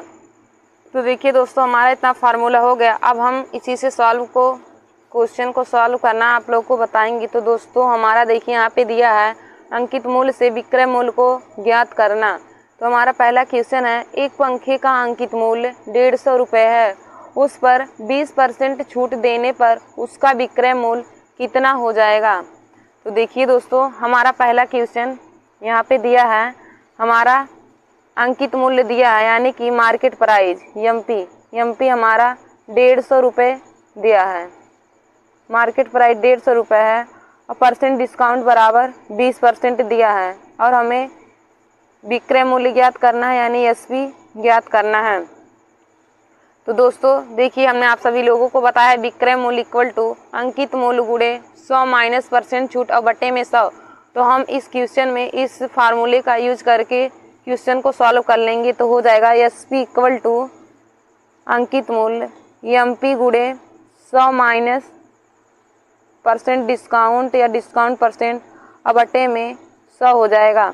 तो दोस्तों हमारा एमपी 150 दिया है और गुणे में 100 में से 20 को घटा देंगे तो 80 हो जाएगा और बटे में 100। अब देखिए दोस्तों एक जीरो से एक जीरो कट जाएगा, अब 15 गुणे 8 बचेगा। तो एसपी इक्वल टू 15 गुणे 8 और 15 अट्ठे 120 होता है, 15 अट्ठे 120।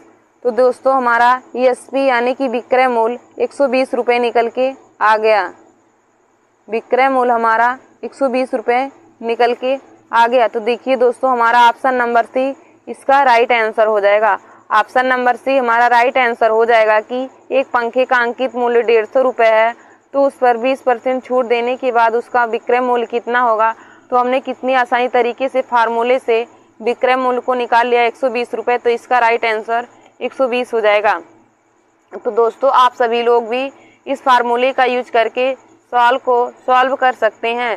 तो दोस्तों हमारे इस वीडियो को आप सभी लोग ज़रूर देख लीजिए और जो लोग आपकी बार एसएससी जीडी 2025 में परीक्षा देने जा रहे हैं तो वे लोग के लिए यह वीडियो बहुत ही इम्पोर्टेंट है।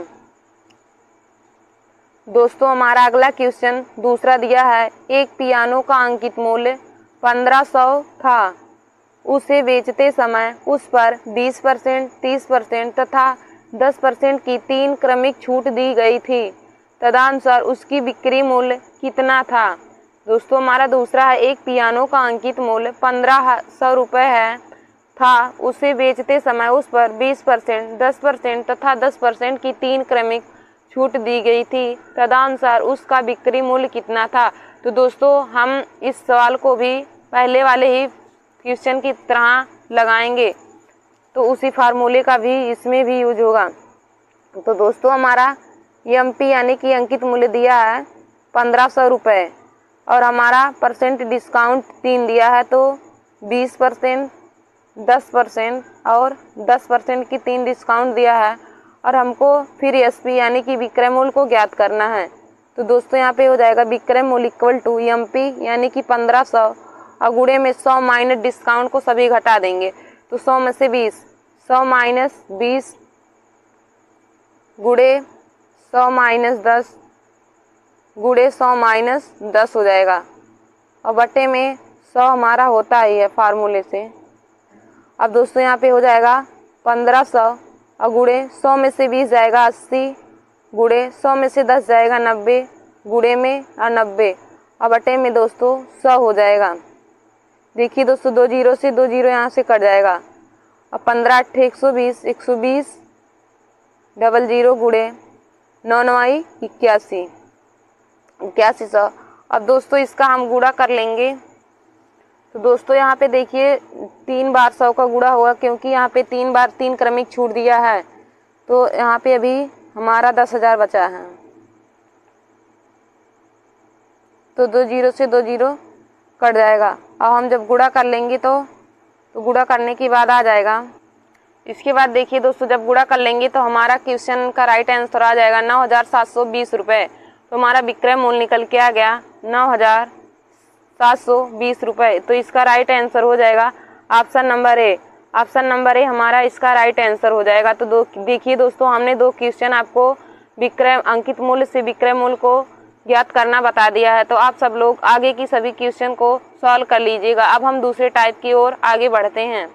तो दोस्तों हमारा दूसरा टाइप दिया है अंकित मूल्य से क्रय मूल्य ज्ञात करना। हमारा दूसरा टाइप दिया है अंकित मूल्य से क्रय मूल्य ज्ञात करना। पहले हमने आप सभी लोगों को अंकित मूल्य से विक्रय मूल्य को ज्ञात करना बताया, अब हम आप सभी लोगों को अंकित मूल्य से क्रय मूल्य को ज्ञात करना बताएंगे।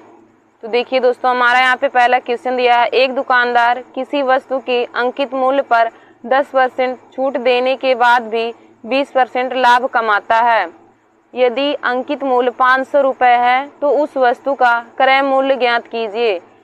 देखिए दोस्तों हमारा क्वेश्चन है, एक दुकानदार किसी वस्तु के अंकित मूल्य पर 10% छूट देने के बाद भी 20% का लाभ कमाता है।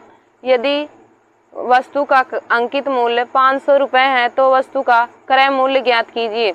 तो देखिए दोस्तों हमारा तीसरा क्वेश्चन क्या दिया है, अगला हमारा जो हम अंकित मूल्य की सहायता से क्रय मूल्य को ज्ञात करेंगे। तो हमारा अंकित मूल्य यानी कि मार्केट प्राइस हमारा दिया है, मार्केट प्राइस 500 रुपये दिया है और हमारा परसेंट डिस्काउंट हमारा दिया है 10%।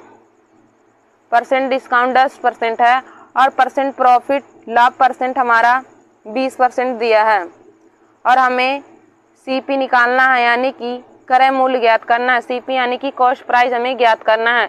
तो देखिए दोस्तों हम इस वाले सॉल्व में हम 5वें वाले फार्मूले का यूज करेंगे। तो हमने आप सभी लोगों को बताया था कि जब अंकित मूल्य, क्रय मूल्य, परसेंट लाभ दिया हो या डिस्काउंट पूछे या क्रय मूल्य पूछे तो हम इस फार्मूले का यूज करेंगे। तो हमारा इसमें दिया है, तो दोस्तों हमारा फार्मूला है अंकित मूल्य बटे क्रय मूल्य equal to 100 plus minus percent लाभ या परसेंट हानि बटे 100 माइनस डिस्काउंट परसेंट। तो दोस्तों हम इसमें इसी फार्मूले का यूज करेंगे। तो हो जाएगा MP upon CP, MP upon CP equal to 100 plus percent profit upon 100 minus discount percent, 100 minus discount percent. तो हो जाएगा दोस्तों हमारा एमपी का मान हमारा 500 रुपये दिया है, तो 500 और सीपी हमें ज्ञात करना है बटे में सीपी इक्वल टू 100 प्लस और परसेंट डिस्काउंट का मान हमारा 20% दिया है। और दोस्तों हमारा परसेंट डिस्काउंट का मतलब 20%, तो प्लस में 20 हो जाएगा और बटे में 100 माइनस डिस्काउंट का मान हमारा 10%, तो 100 माइनस 10 हो जाएगा। अब इसी को सॉल्व कर लेंगे तो हमारा सीपी का मान निकल के आ जाएगा। तो हो जाएगा 500 बटे में सीपी इक्वल टू, अब 100 में 20 जोड़ेंगे 120 और बटे में 100 में से 10 घट जाएगा तो 90 आ जाएगा। अब देखिए दोस्तों, एक जीरो से एक जीरो कट जाएगा। अब दो से काटेंगे तो हो जाएगा 2 छक 12, 2 दूनी 4, 2 पंचे 10, जीरो, और 2 3 त्रिका 9 और 3 दूनी 6 हो जाएगा। अब 2 से इसको काटेंगे तो 2 1 कम 2, 2 दूनी 4, 2 पंचे 10, यानी कि हमारा CP इक्वल टू निकल के आ गया 125 गुणे 3, 125 गुणे 3, 3 पचे 15, 3 दूनी 6, 1 7 हो जाएगा, और 3 1 कम 3, यानी कि हमारा CP निकल के आ गया 375 रुपये। तो हमारा दोस्तों CP निकल के आ गया 375 रुपये। तो क्वेश्चन का राइट आंसर हो जाएगा CP इक्वल टू 375 रुपये। तो देखिए दोस्तों, हमारा ऑप्शन नंबर बी इसका राइट आंसर हो जाएगा। ऑप्शन नंबर बी हमारा 375 रुपये दिया है। तो दोस्तों इस क्वेश्चन का right answer option number B हो जाएगा।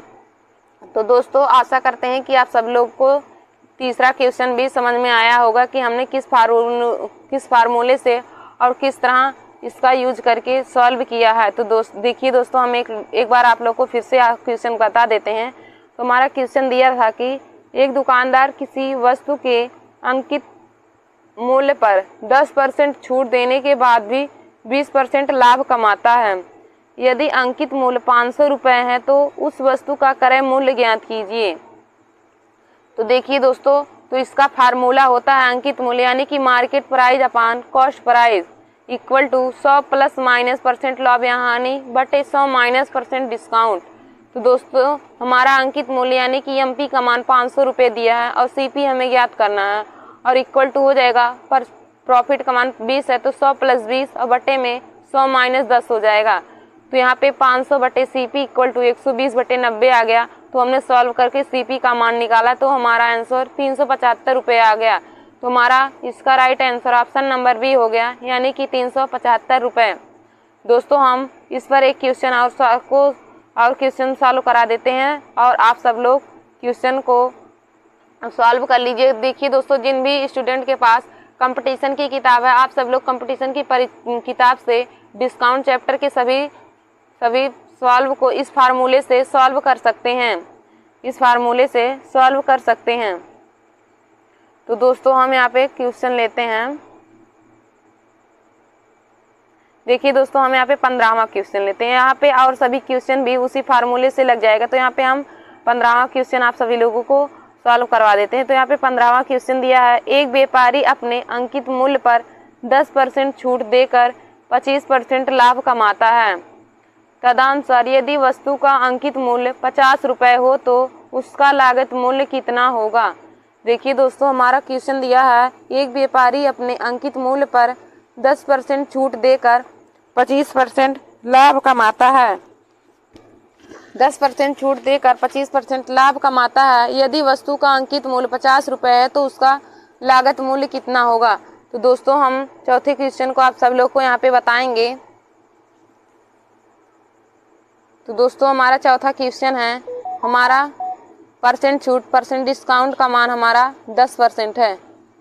परसेंट डिस्काउंट 10% है और परसेंट प्रॉफिट 25% दिया है। परसेंट प्रॉफिट हमारा 25% दिया है और मार्केट प्राइस 50 रुपये है। MP का मान 50 रुपये है और हमें CP का मान यानी कि कॉस्ट प्राइस का मान हमें ज्ञात करना है। CP बराबर हमें ज्ञात करना है। तो देखिए दोस्तों, हो जाएगा MP upon CP equal to 100 plus % P बटे में 100 माइनस D यानी कि डिस्काउंट।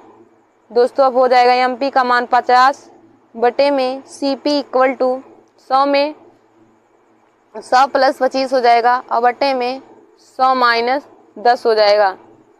दोस्तों अब आगे हो जाएगा 50 बटे CP इक्वल टू 125 बटे 90 हो जाएगा। देखिए दोस्तों, 25 बच्चे 125 और 25 दूनी 50 हो जाता है और 5 से 90 को काटेंगे तो 5 अट्ठाईम 90 होता है और CP बराबर निकल के आ गया 18 गुणे 2 यानी कि 36 रुपये हमारा कॉस्ट प्राइस यानी कि क्रय मूल्य निकल के आ गया। दोस्तों हमारा क्रय मूल्य का मान 36 रुपये निकल के आ गया। तो देखिए दोस्तों, इसका right answer option number C हो जाएगा। तो ऑप्शन नंबर C हमारा 36 रुपये आया है। तो ऑप्शन नंबर C हमारा इस क्वेश्चन का राइट आंसर हो जाएगा। दोस्तों आप सब लोग कंपटीशन की किताब से डिस्काउंट चैप्टर के हर क्वेश्चन को हमने जो 5 फार्मूला आप सब लोग को आज बताया है उस पर ज़रूर सॉल्व कीजिएगा। आशा करते हैं कि आप सब लोग को ज़रूर आएगा। और दोस्तों, जिन भी स्टूडेंट को क्वेश्चन ना समझ में आए वे लोग कमेंट बॉक्स में क्वेश्चन को भी भेज सकते हैं, हम उसे सॉल्व करा के आप सब लोग को भेज देंगे। तो दोस्तों, आगे हम अगले टाइप को देखते हैं। दोस्तों, हमारा अगला टॉपिक है समतुल्य बट्टा पर आधारित प्रश्न। हमारा अगला टॉपिक है समतुल्य बट्टा पर आधारित प्रश्न। तो हम समतुल्य बट्टा पर आधारित प्रश्न आप सभी लोगों को सॉल्व करना बताएंगे। तो हमारा यहाँ पे पहला क्वेश्चन दिया है, एलकेस ने अपनी वस्तु बेचने के लिए 30% की 2 क्रमिक छूट की घोषणा की, तो कुल मिलाकर प्रभावी छूट है। देखिए दोस्तों, हमारा दिया है एलकेस ने अपनी वस्तुएं बेचने के लिए 30% की 2 क्रमिक छूट की घोषणा की है, कुल मिलाकर प्रभावी छूट ज्ञात कीजिए। तो दोस्तों, हम इसे सॉल्व करते हैं। हमारा 5वां क्वेश्चन है, समतुल्य बट्टा पर आधारित है। तो देखिए दोस्तों, एकल छूट बराबर हो जाएगा एकल छूट या प्रभावी छूट। एकल छूट या प्रभावी छूट यहाँ पर हो जाएगा 100 माइनस 30 है ना, तो 100 माइनस 70 बटे में 100 गुड़े 100 माइनस 30 बटे में 100 हो जाएगा। दोस्तों, यहाँ पे 30 रहेगा, 70 नहीं रहेगा, तो हो जाएगा 100 माइनस 70, 30 में से 100 में से 30 जाएगा तो 70 बटे 100 और गुड़े 70 बटे 100 हो जाएगा। 2 जीरो से 2 जीरो कट जाएगा। 100 माइनस 749 और बटे में 100.49। अब दोस्तों, हम 100 में से 0.49 को घटा देंगे तो हो जाएगा 99.51%। तो हमारा एकल छूट 99.51 निकल के आ गया। दोस्तों, अब हम आगे अगला क्वेश्चन लेंगे। यहाँ पे हमारा 71वां क्वेश्चन दिया है, 10%, 20% तथा 40% की क्रमिक छूट एक अकेली कितने परसेंट छूट के बराबर है। 10%, 20% तथा 40% की क्रमिक छूट एक अकेली कितने परसेंट छूट के बराबर है।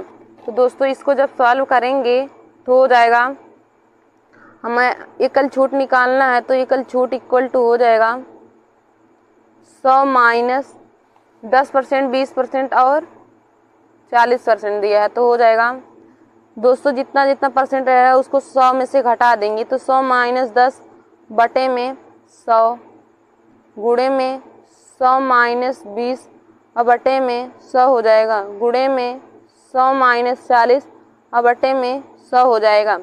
अब दोस्तों, हो जाएगा 100 माइनस 90 बटे में 100 गुणे में 80 बटे 100 गुणे में 60 बटे 100 हो जाएगा। दोस्तों, यहाँ पे 3 जीरो कट जाएगा, हमारा बचेगा 100 माइनस, इसको गुणा करेंगे तो हो जाएगा हमारा 0.432 पॉइंट हो जाएगा 43.2 और इसको जब घटाएंगे तो हो जाएगा 56.80। तो राइट आंसर इसका आ जाएगा 56.80। दोस्तों, हमारा क्वेश्चन का right answer option number A हो जाएगा 56.80। तो दोस्तों, आप सब लोग और क्वेश्चन को सॉल्व कर लीजिएगा। आशा करते हैं दोस्तों आप सब लोग को यह हमारा क्लास समतुल्य बट्टा यानी कि डिस्काउंट चैप्टर के मैथ के सभी क्वेश्चन समझ में आए होंगे। और जो मैंने आप सभी लोगों को फार्मूला 5 लिखवाया है, आप लोग उसे ज़रूर याद कर लीजिए और उसी फार्मूले का यूज करके आप सब लोग डिस्काउंट चैप्टर के सभी क्वेश्चन को सॉल्व कर सकते हैं। धन्यवाद दोस्तों। और आप सभी लोग ऐसे ही हमारे वीडियो को देखने के लिए और SSC कंपटीशन के परीक्षाओं को पास करने के लिए हमारे YouTube channel Nancy success classes को सब्सक्राइब कर लीजिए और दोस्तों में शेयर करना ना भूलिए। धन्यवाद दोस्तों। दोस्तों, हमारा 6वां क्वेश्चन है, आरती ने एक पुराना मोबाइल सेट 2500 रुपये में खरीदा, उसकी बैटरी बदलवाने में 450 रुपये खर्च किए और उसने अपनी एक सहेली को उसे 4000 रुपये में बेच दिया, तो उसका लाभ परसेंट ज्ञात कीजिए। हमारा क्वेश्चन है, आरती ने एक पुराना मोबाइल सेट 2500 में खरीदा तथा बैटरी बदलवाने में 450 रुपये खर्च किए। यदि उसने अपनी सहेली को 4000 रुपये में उसे बेच दिया तो उसका लाभ % ज्ञात कीजिए। तो देखिए दोस्तों, हमारा क्रय मूल्य हो जाएगा, छठवां हमारा दिया है, क्रय मूल्य बराबर हो जाएगा, क्रय मूल्य बराबर हो जाएगा 2500 प्लस में 450, यानी कि 2950 रुपये हमारा क्रय मूल्य हो जाएगा। और विक्रय मूल्य दिया है, विक्रय मूल्य 4000 रुपये, विक्रय मूल्य 4000 रुपये दिया है। अब देखिए दोस्तों, किसी वस्तु को 2950 रुपये में खरीद कर 4000 रुपये में बेचेंगे तो उस पर लाभ ही होगा। तो लाभ बराबर हो जाएगा विक्रय मूल्य माइनस क्रय मूल्य, यानी कि selling price minus cost price. 4000 minus 2950, तो हमारा 1050 रुपये, 1050 रुपये हमारा लाभ निकल के आ जाएगा। अब हमें % लाभ ज्ञात करना है। तो % लाभ जब ज्ञात करना है तो हो जाएगा लाभ गुणे में 100 बटे में क्रय मूल्य, लाभ गुणे में 100 बटे में क्रय मूल्य। तो लाभ 1050 गुणे में 100 और क्रय मूल्य हमारा 2950 रुपये है। तो एक जीरो से एक जीरो कट जाएगा। अब 5 से काटेंगे, 5 दूनी 10, 5 एकम 5, 5 25 और 5 नवा 45, 5 25, 5 नवा 45। अब दोस्तों % लाभ बराबर 2100 बटे में 59%। इसको दशमलव बदल लेंगे तो जितना मान आएगा तो वही हमारा लाभ % निकल के आ गया। लाभ % बराबर हमारा आ गया 2100 बटे 59%, लाभ % का मान आ गया। तो दोस्तों यहाँ पे देखिए दिया है 432 रुपये में एक वस्तु बेचने पर एक दुकानदार को 4% की हानि होती है।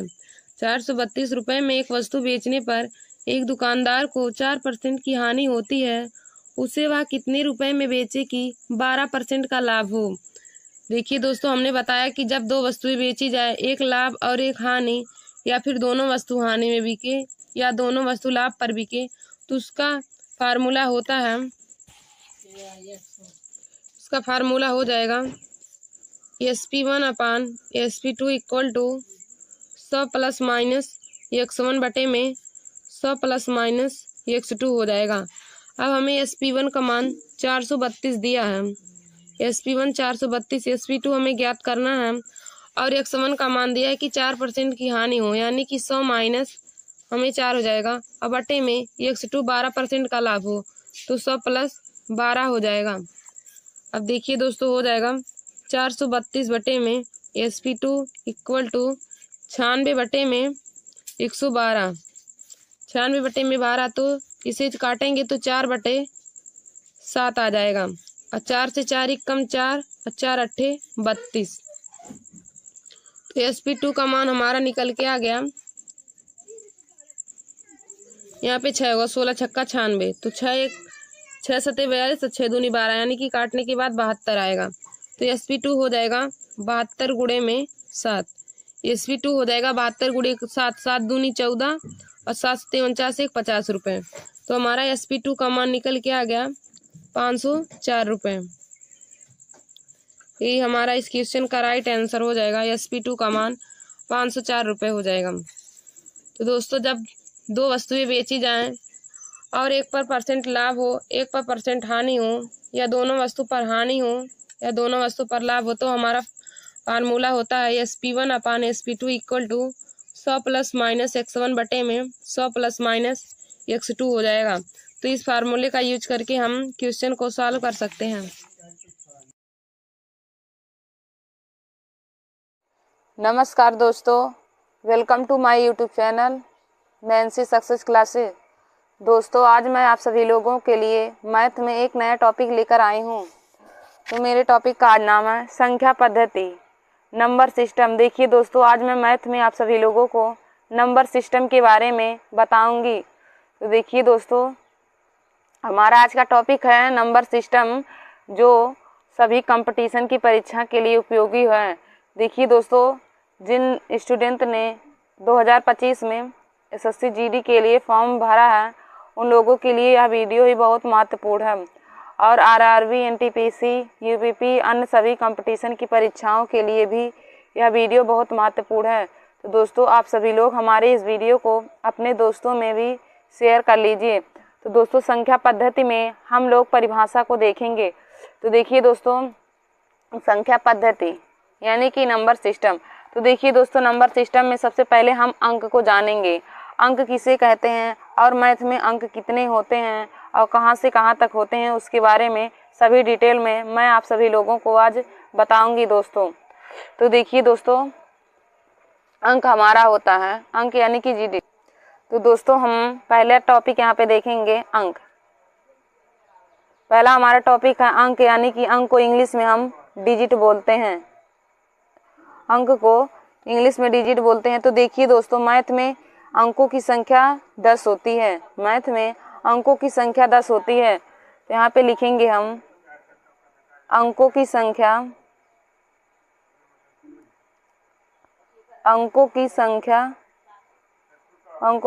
10 होती है। और दोस्तों, कहाँ से कहाँ तक होती है? तो अंक हमारा 0 से लेके 9 तक होते हैं। तो 0, 1, 2, 3, 4, 5, 6, 7, 8 और 9। देखिए दोस्तों, नंबर सिस्टम में हमने पहला परिभाषा अंक का पढ़ा। तो अंक को इंग्लिश में डिजिट बोलते हैं। तो देखिए दोस्तों, मैथ में अंकों की संख्या 10 होती है। यदि कोई भी लोग पूछे कि अंक कितने होते हैं मैथ में, तो दोस्तों आप सभी लोग बताएंगे कि अंकों की संख्या 10 होती है। अंकों की संख्या 10 होती है और वह 0 से शुरू होकर 9 तक होते हैं। यानी कि 0, 1, 2, 3, 4, 5, 6, 7, 8 और 9 अंकों की संख्या 10 होती है। यदि दोस्तों पूछा जाए कि सबसे बड़ा अंक और सबसे छोटा अंक कौन होता है, तो देखिए दोस्तों, सबसे बड़ा अंक हमारा 9 हो जाएगा और सबसे छोटा अंक 0 हो जाएगा। यदि पूछे कि सबसे बड़ा अंक कौन है, तो सबसे बड़ा अंक 9 हो जाएगा और सबसे छोटा अंक तो 0 हो जाएगा। यदि दोस्तों आपको पूछे कि 2 अंकों की संख्या बताइए, तो दोस्तों आप इन्हीं में से कोई 2 अंक लेकर के संख्या बना सकते हैं।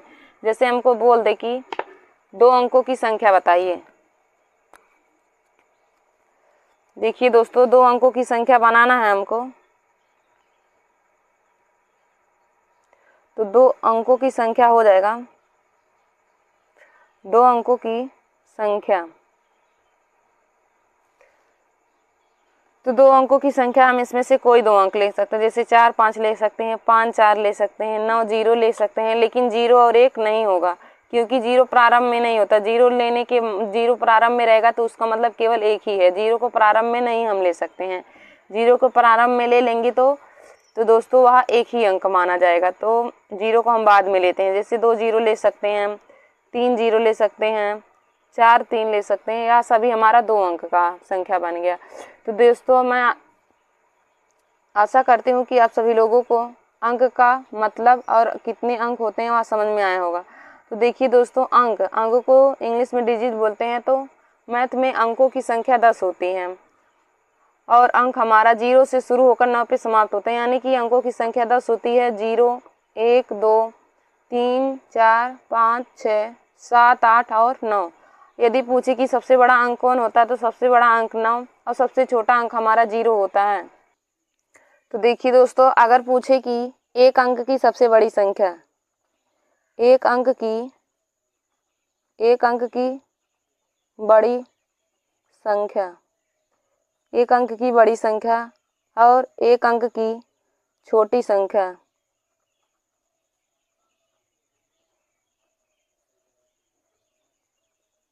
तो देखिए दोस्तों, एक अंक की बड़ी संख्या हमारी 9 हो जाएगी और एक अंक की छोटी संख्या हमारा 1 ही माना जाएगा, 0 नहीं रहेगा। अब देखिए दोस्तों, यदि 2 अंक का पूछे कि 2 अंकों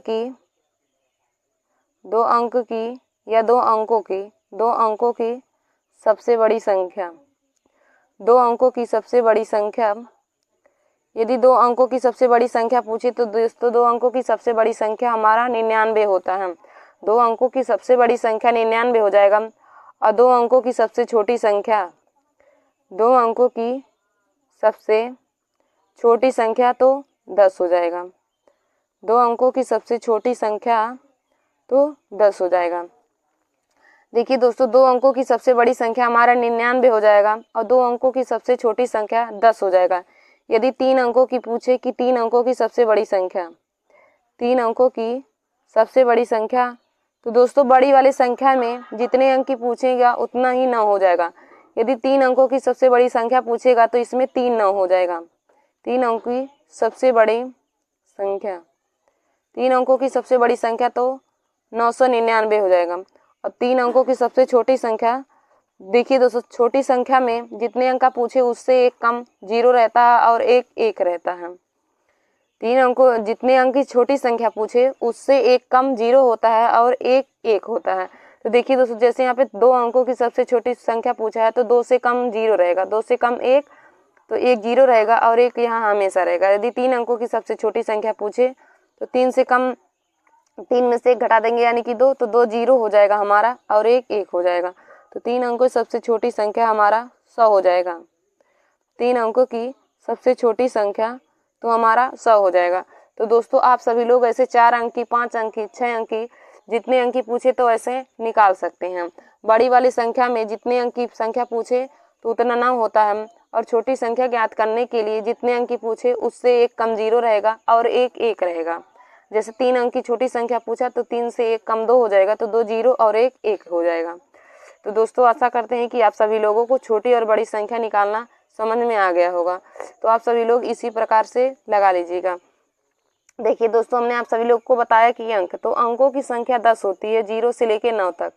यदि कोई लोग पूछे कि अंक कितने होते हैं तो मैथ में अंक 10 होते हैं। अब दोस्तों हम लोग आगे देखेंगे। तो यहाँ पे हमारा देखिए दोस्तों पहला है प्राकृतिक संख्याएं। प्राकृतिक संख्याएं किसे कहते हैं? प्राकृतिक संख्याएं यानी कि नेचुरल नंबर। देखिए दोस्तों, प्राकृतिक संख्याओं का इंग्लिश होता है नेचुरल नंबर्स। देखिए हम प्राकृतिक संख्याओं की परिभाषा आप सभी लोगों को बताते हैं। तो दोस्तों प्राकृतिक संख्या किन्हें कहते हैं? जिन संख्याओं से गिनती की क्रिया की जाती है, जिन संख्याओं से गिनती की क्रिया की जाती है उन्हें प्राकृतिक संख्याएं कहा जाता है। देखिए दोस्तों, नेचुरल नंबर की परिभाषा है जिन संख्याओं से गिनती की क्रिया की जाती है उन्हें प्राकृतिक संख्याएं कहा जाता है। जैसे 1 2 3 4 5 आदि हमारी प्राकृतिक संख्याएं हैं। या फिर दोस्तों आप सब कह सकते हैं कि 1 से शुरू होने वाली संख्याओं को हम प्राकृतिक संख्या कहते हैं। 1 से शुरू होने वाली संख्याओं को प्राकृतिक संख्या कहते हैं। जैसे 1 से शुरू होकर यह अनंत तक जाएंगी। प्राकृतिक संख्याएं हमारा 1 से शुरू होकर अनंत तक जाएंगी दोस्तों। तो दोस्तों प्राकृतिक संख्याएं यानी नेचुरल नंबर्स की परिभाषा हो जाएगी, 1 से शुरू होने वाली संख्याओं को हम प्राकृतिक संख्या कहते हैं। या फिर जिन संख्याओं से गिनती की क्रिया की जाती है उन्हें प्राकृतिक संख्याएं कहा जाता है। देखिए दोस्तों, प्राकृतिक संख्याएं 1 से शुरू होकर अनंत तक होती हैं। प्राकृतिक संख्या हमारा 1 2 3 4 5 6 डॉट डॉट अनंत तक जाएंगी। प्राकृतिक संख्या 1 से शुरू होकर अनंत तक जाएंगी तो उन्हें हम प्राकृतिक संख्या कहते हैं। फिर हमारा अगला है पूर्ण संख्याएं यानी कि होल नंबर्स। देखिए दोस्तों, पूर्ण संख्याएं की इंग्लिश होती है होल नंबर्स। दोस्तों आप सभी लोग हिंदी के साथ साथ इंग्लिश भी जान लीजिए क्योंकि इंग्लिश जानना बहुत ही ज़रूरी होता है। तो पूर्ण संख्याओं को हम होल नंबर्स कहते हैं इंग्लिश में। तो पूर्ण संख्याएं की परिभाषा क्या हो जाएगा? तो देखिए दोस्तों, प्राकृतिक संख्याओं के समुच्चय में 0 को शामिल करने पर पूर्ण संख्याओं का समुच्चय बनता है। प्राकृतिक संख्याओं के समुच्चय में 0 को शामिल करने पर पूर्ण संख्याओं का समुच्चय बनता है, अर्थात यह 0 से शुरू होकर अनंत तक जाएगा। 0 1 2 3 4 डॉट डॉट अनंत तक। देखिए दोस्तों, पूर्ण संख्या की परिभाषा ऐसे भी हम लिख सकते हैं कि 0 से शुरू होने वाली सभी संख्याओं को, 0 से शुरू होकर अनंत तक जाने वाली संख्याओं को हम पूर्ण संख्या यानी कि होल नंबर्स कहते हैं। 0 से शुरू होने वाली संख्याओं को, 0 से शुरू होने वाली संख्याओं को हम पूर्ण संख्या यानी कि होल नंबर्स कहते हैं। तो होल नंबर्स हमारा 0 से शुरू होगा और अनंत तक जाएगा। देखिए दोस्तों, पूर्ण संख्या हमारा 0 से शुरू होकर अनंत तक जाएगा। प्राकृतिक संख्या 1 से शुरू होता है जबकि पूर्ण संख्या हमारा 0 1 2 3 4, 5, 6 डॉट डॉट अनंत तक। देखिए दोस्तों, प्राकृतिक संख्या हमारा 1 से शुरू होता है, जबकि पूर्ण संख्या हमारा 0 से शुरू होता है।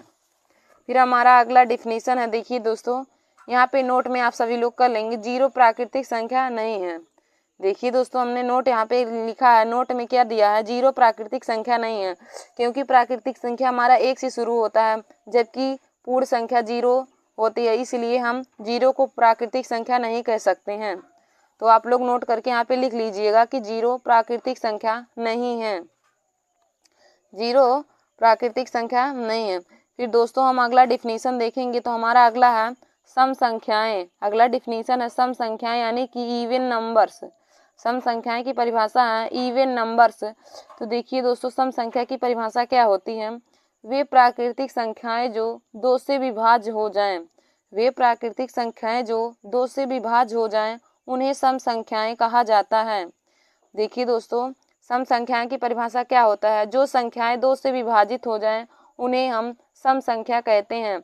तो देखिए दोस्तों, सम संख्या क्या क्या होती हैं, 2, 4, 6, 8 आदि। सम संख्या क्या होती हैं, 2, 4, 6, 8 आदि हमारी सम संख्या होती हैं। तो सम संख्या की परिभाषा हो जाएगा, जो संख्याएं 2 से विभाजित होती हैं, उन्हें सम संख्या कहा जाता है। देखिए दोस्तों, सम संख्या वे संख्या होती हैं जो संख्याएं 2 से विभाजित हो जाएं। सम संख्या जो संख्या 2 से विभाजित हो जाए, उन्हें सम संख्या कहते हैं। और सम संख्याओं का उदाहरण हो जाएगा, जैसे 2 है, 4 है, 6 है, 8 है, 10 है, डॉट डॉट अनंत तक। यानी कि 2 के पहाड़े में आने वाली संख्या या फिर 2 से विभाजित होने वाली संख्या हमारी सम संख्या कहलाएंगी।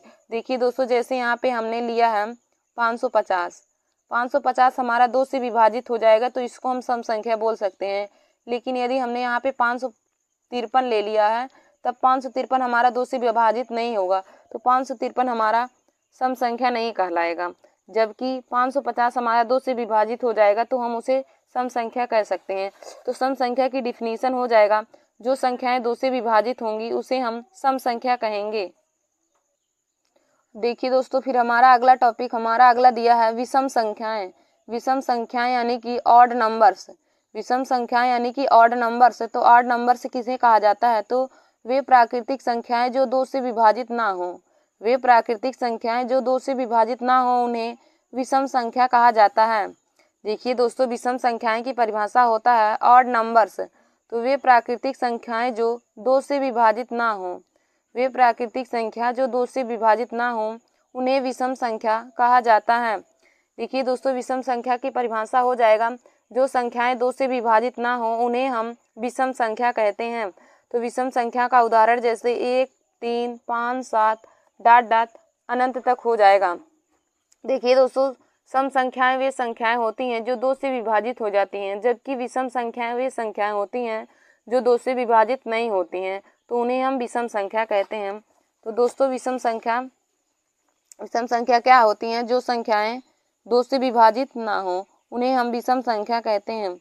विषम संख्या क्या होती हैं, जो संख्याएं 2 से विभाजित ना हो। जैसे 1 हो जाएगा, 1 हमारा 2 से नहीं विभाजित होता है, 3 भी नहीं होता है, 5 भी नहीं, 7 नहीं, 9 नहीं, 11 नहीं, 13 नहीं, 15 नहीं, डॉट डॉट ऐसे अनंत तक हम लिख लेंगे।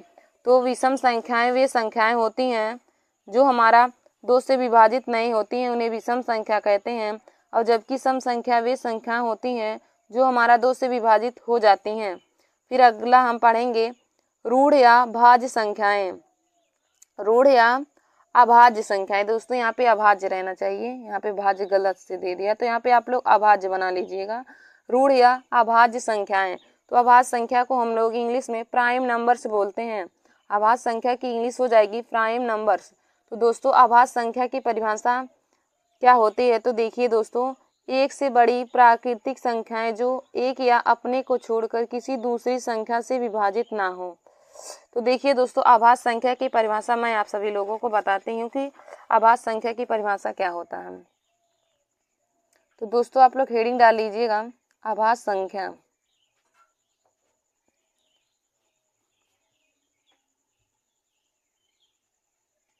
तो अभाज्य संख्या की परिभाषा देखिए दोस्तों, अभाज्य संख्या क्या होती है। अभाज्य संख्या वे संख्याएं होती हैं जिन संख्याओं के केवल 2 गुणनखंड होते हैं। आभाज्य संख्या वे संख्याएं होती हैं जिन संख्याओं के केवल दो गुणनखंड होते हैं या फिर जो संख्या केवल दो संख्या से विभाजित होती है उन्हें हम आभाज्य संख्या बोलते हैं। आभाज्य संख्या वे संख्या होती हैं जिनके केवल और केवल दो गुणनखंड होते हैं या फिर जो संख्याएं केवल दो संख्या से विभाजित होती हैं उसे हम आभाज्य संख्या कहते हैं। तो आप लोग यहाँ पे इसकी डिफिनीशन लिखेंगे, जिन संख्याओं के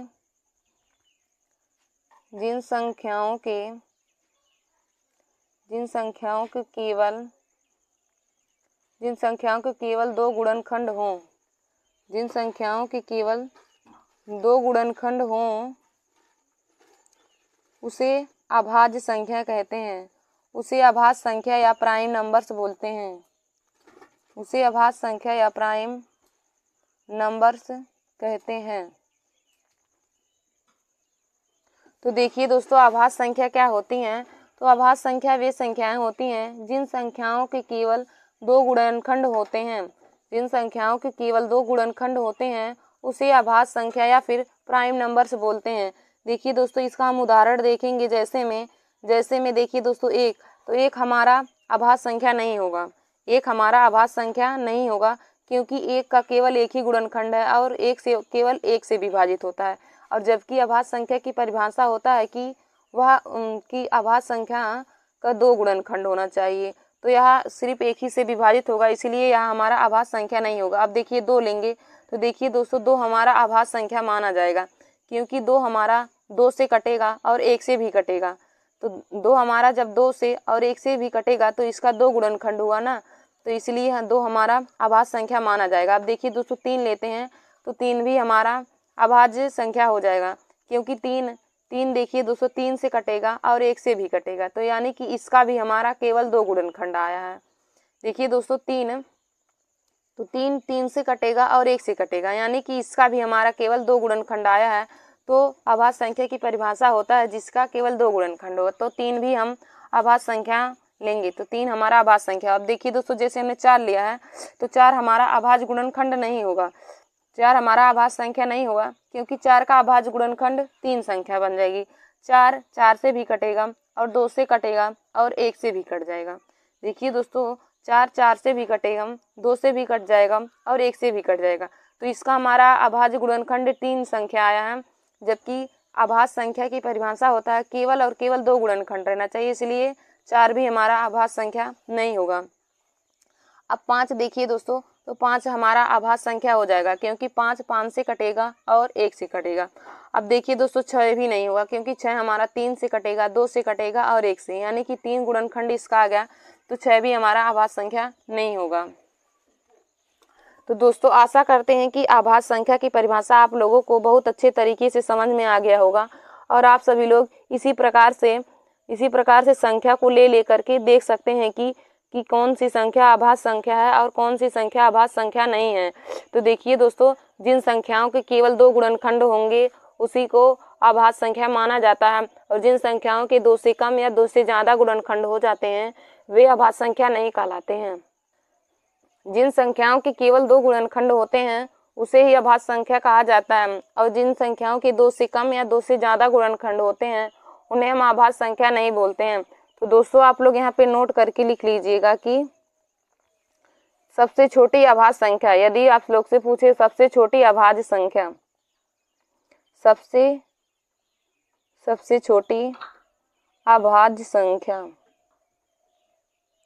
सबसे छोटी अभाज्य संख्या, तो देखिए दोस्तों, सबसे छोटी अभाज्य संख्या दो है, सबसे छोटी अभाज्य संख्या दो है और सबसे छोटी सम अभाज्य संख्या, सबसे छोटी सम अभाज्य संख्या, सबसे छोटी सम अभाज्य संख्या।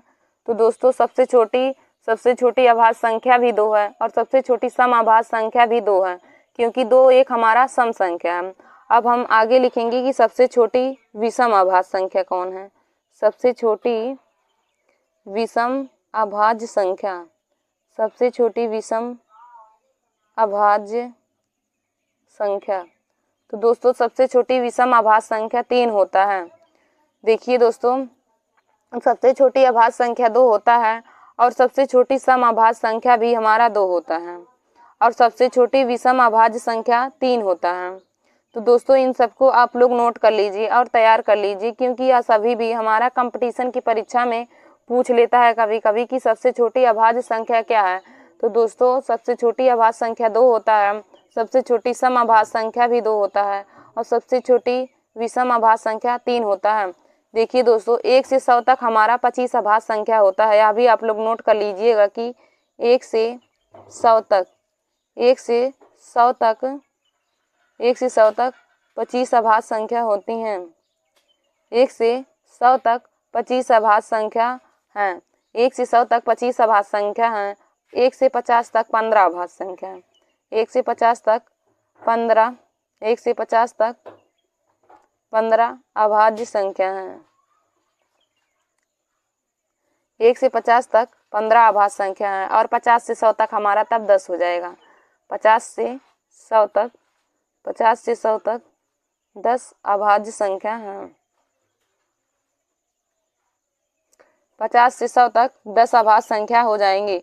तो दोस्तों आशा करती हूँ कि आप सभी लोगों को अभाज्य संख्या के बारे में डिटेल में पता चल गया होगा कि अभाज्य संख्या क्या होती हैं और किन्हें किन्हें कहा जाता है और कितनी अभाज्य संख्याएं होती हैं कहाँ से कहाँ तक। तो देखिए दोस्तों एक बार मैं आप लोगों को फिर से बता देती हूँ कि अभाज्य संख्याएं क्या होती हैं। तो अभाज्य संख्या जिन संख्याओं के केवल 2 गुणनखंड होते हैं उसे अभाज्य संख्या या फिर प्राइम नंबर्स कहा जाता है।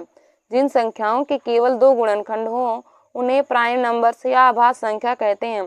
तो देखिए दोस्तों अभाज्य संख्या क्या क्या होती हैं। तो अभाज्य संख्या हमारी 2 हो जाएंगी, 3, 5, 7 हो जाएगा, 9 नहीं होगा क्योंकि 9 हमारा 9 से कटेगा, 3 से कटेगा और 1 से। इसकी 3 से ज़्यादा गुणनखंड हो जा रहे हैं इसलिए नहीं होंगे। अब आप लोग यहाँ पे नोट करके लिख लीजिएगा कि सबसे छोटी अभाज्य संख्या कौन है। तो सबसे छोटी अभाज्य संख्या 2 है। सबसे छोटी अभाज्य संख्या तो दोस्तों सबसे छोटी अभाज्य संख्या 2 है। सबसे छोटी अभाज्य संख्या तो सबसे छोटी अभाज्य संख्या 2 हो जाएगा। और सबसे छोटी सम अभाज्य संख्या तो सबसे छोटी सम अभाज्य संख्या भी हमारा 2 हो जाएगा। फिर हमारा अगला है सबसे छोटी विषम अभाज्य संख्या। तो सबसे छोटी विषम अभाज्य संख्या 3 हो जाएगा। सबसे छोटी विषम अभाज्य संख्या तो दोस्तों सबसे छोटी विषम अभाज्य संख्या 3 हो जाएगा। फिर हम आगे देखेंगे कि 1 से 100 तक 25 अभाज्य संख्या होती हैं। 1 से 100 तक 25 अभाज्य संख्या होती हैं। 1 से 50 तक 15 अभाज्य संख्या और 50 से 100 तक 10 अभाज्य संख्या होती हैं। देखिए दोस्तों 1 से 100 तक 25 अभाज्य संख्या, 1 से 50 तक 15 अभाज्य संख्या और 50 से 100 तक 10 अभाज्य संख्या होती है। तो दोस्तों आशा करती हूँ कि आप सभी लोगों को अभाज्य संख्या के बारे में बहुत अच्छे तरीके से समझ में आया होगा। अब हम लोग आगे देखेंगे। तो हमारा अगला है यौगिक या भाज्य संख्याएं। यौगिक या भाज्य संख्याएं तो भाज्य संख्याओं को इंग्लिश में हम कंपोजिट नंबर्स बोलते हैं। भाज्य संख्याओं को इंग्लिश में हम कंपोजिट नंबर्स बोलते हैं। तो देखिए दोस्तों भाज्य संख्याओं की परिभाषा क्या हो जाएगी। तो मैं भाज्य संख्याओं की परिभाषा को लिखवा देती हूँ। देखिए दोस्तों भाज्य संख्याएं वे संख्याएं होती हैं जिन संख्याओं के 3 से ज्यादा गुणनखंड हों। जिन संख्याओं की 3 गुणनखंड हो या फिर 3 से ज्यादा गुणनखंड हो तो ऐसी संख्याओं को हम भाज्य संख्याएं यानी कि कंपोजिट नंबर्स बोलते हैं। तो दोस्तों आप सभी लोग यहाँ पे लिख लीजिएगा हेडिंग डाल के कि भाज्य संख्याएं क्या होती हैं।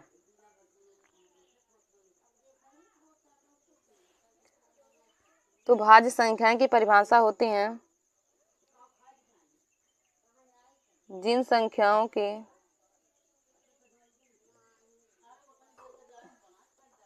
भाज्य संख्या की परिभाषा जिन संख्याओं के तीन या जिन संख्याओं के केवल जिन संख्याओं के केवल व केवल 3 गुणनखंड हों। जिन संख्याओं के केवल 3 गुणनखंड हों उसे भाज्य संख्या या कंपोजिट नंबर कहा जाता है। कंपोजिट नंबर कहा जाता है।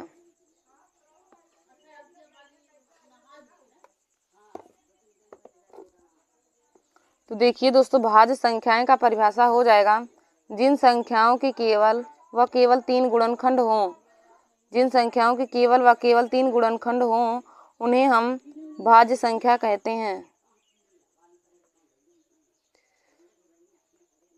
देखिए दोस्तों, भाज्य संख्या की परिभाषा हो जाएगा, जिन संख्याओं के केवल और केवल 3 गुणनखंड हों उनसे हम भाज्य संख्या कहते हैं, यानी कि भाज्य संख्या यानी कंपोजिट नंबर्स कहते हैं। जिन संख्याओं के केवल और केवल 3 गुणनखंड हो उन्हें हम भाज्य संख्या या कंपोजिट नंबर्स कहेंगे।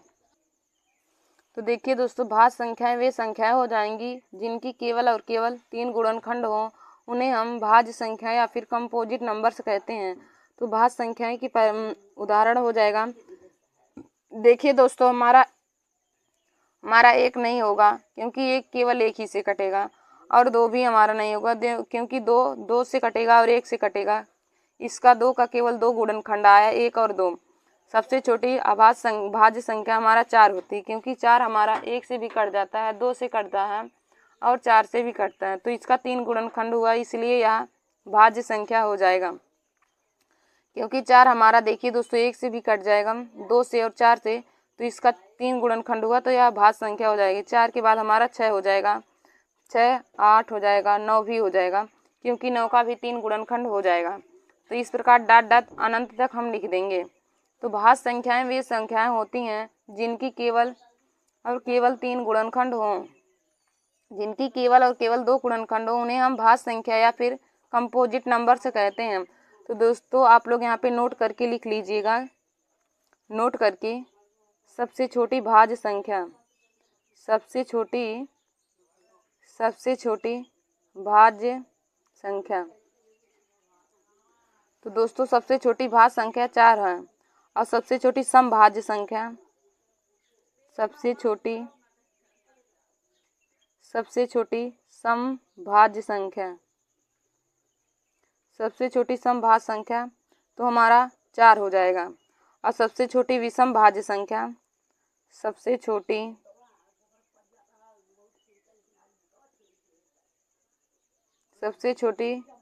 विषम भाज्य संख्या तो 9 हो जाएगा।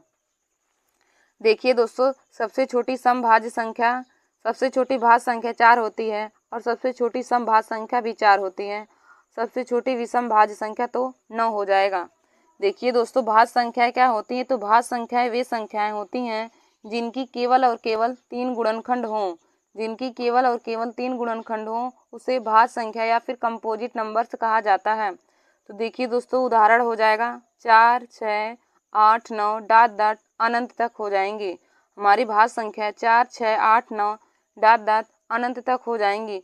अब दोस्तों, आप सभी लोग यहाँ पे नोट करके लिख लीजिएगा कि सबसे छोटी भाज्य संख्या क्या होती है। यदि आप सभी लोगों को पूछे कि सबसे छोटी भाज्य संख्या क्या है, तो दोस्तों सबसे छोटी भाज्य संख्या हमारी 4 है। सबसे छोटी भाज्य संख्या 4 है, और सबसे छोटी समभाज्य संख्या भी हमारी 4 होती हैं। सबसे छोटी विषम भाज्य संख्या, तो सबसे छोटी विषम भाज्य संख्या भी 9 होती हैं।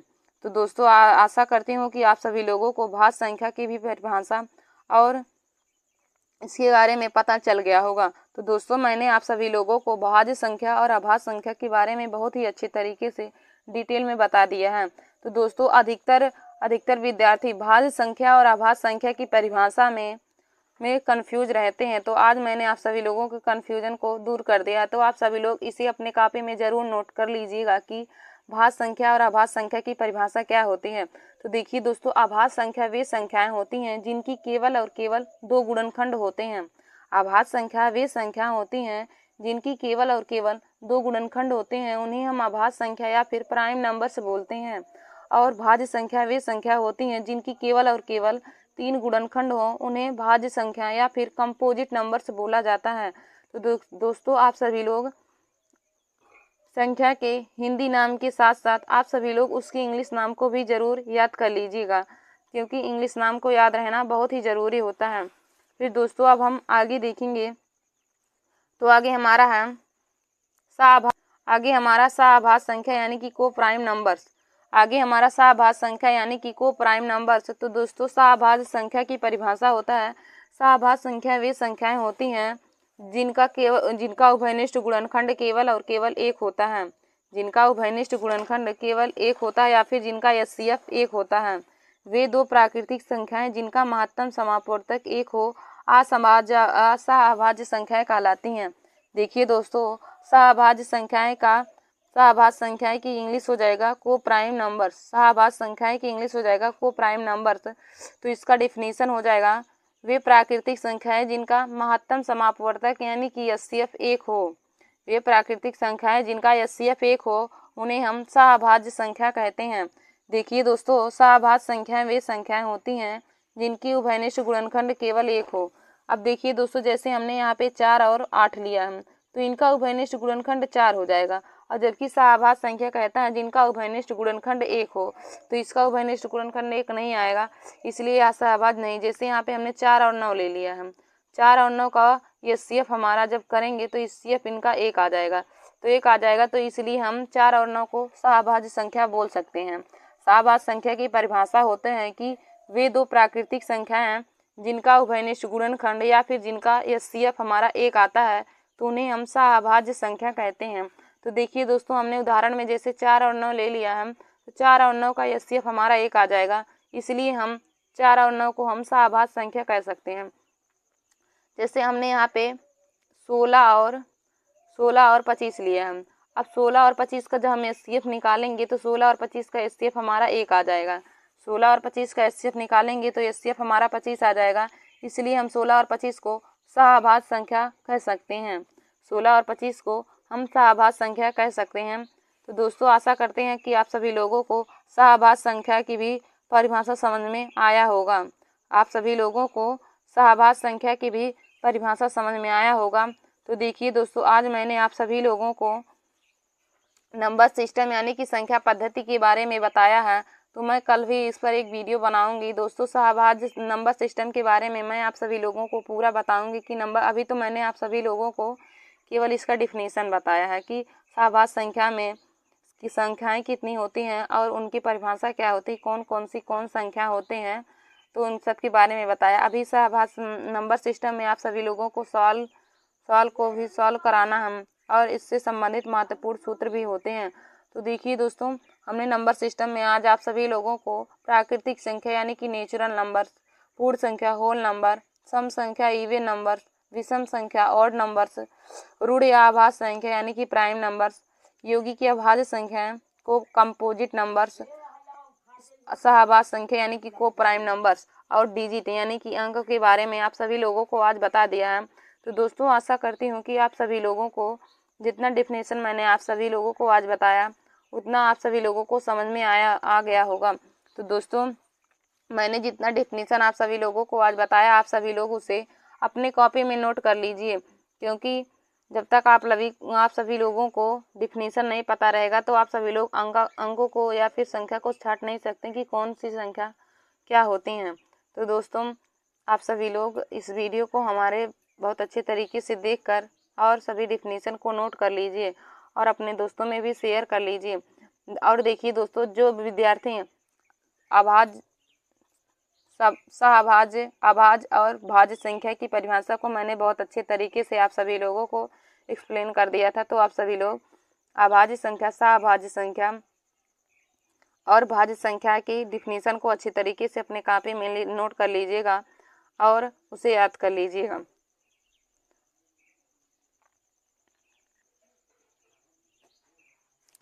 थैंक यू दोस्तों। ऐसे हमारे वीडियो को देखने के लिए आप सभी लोग हमारे YouTube channel Nancy success classes को सब्सक्राइब कर लीजिए और अपने दोस्तों में लाइक और शेयर करना ना भूलिए।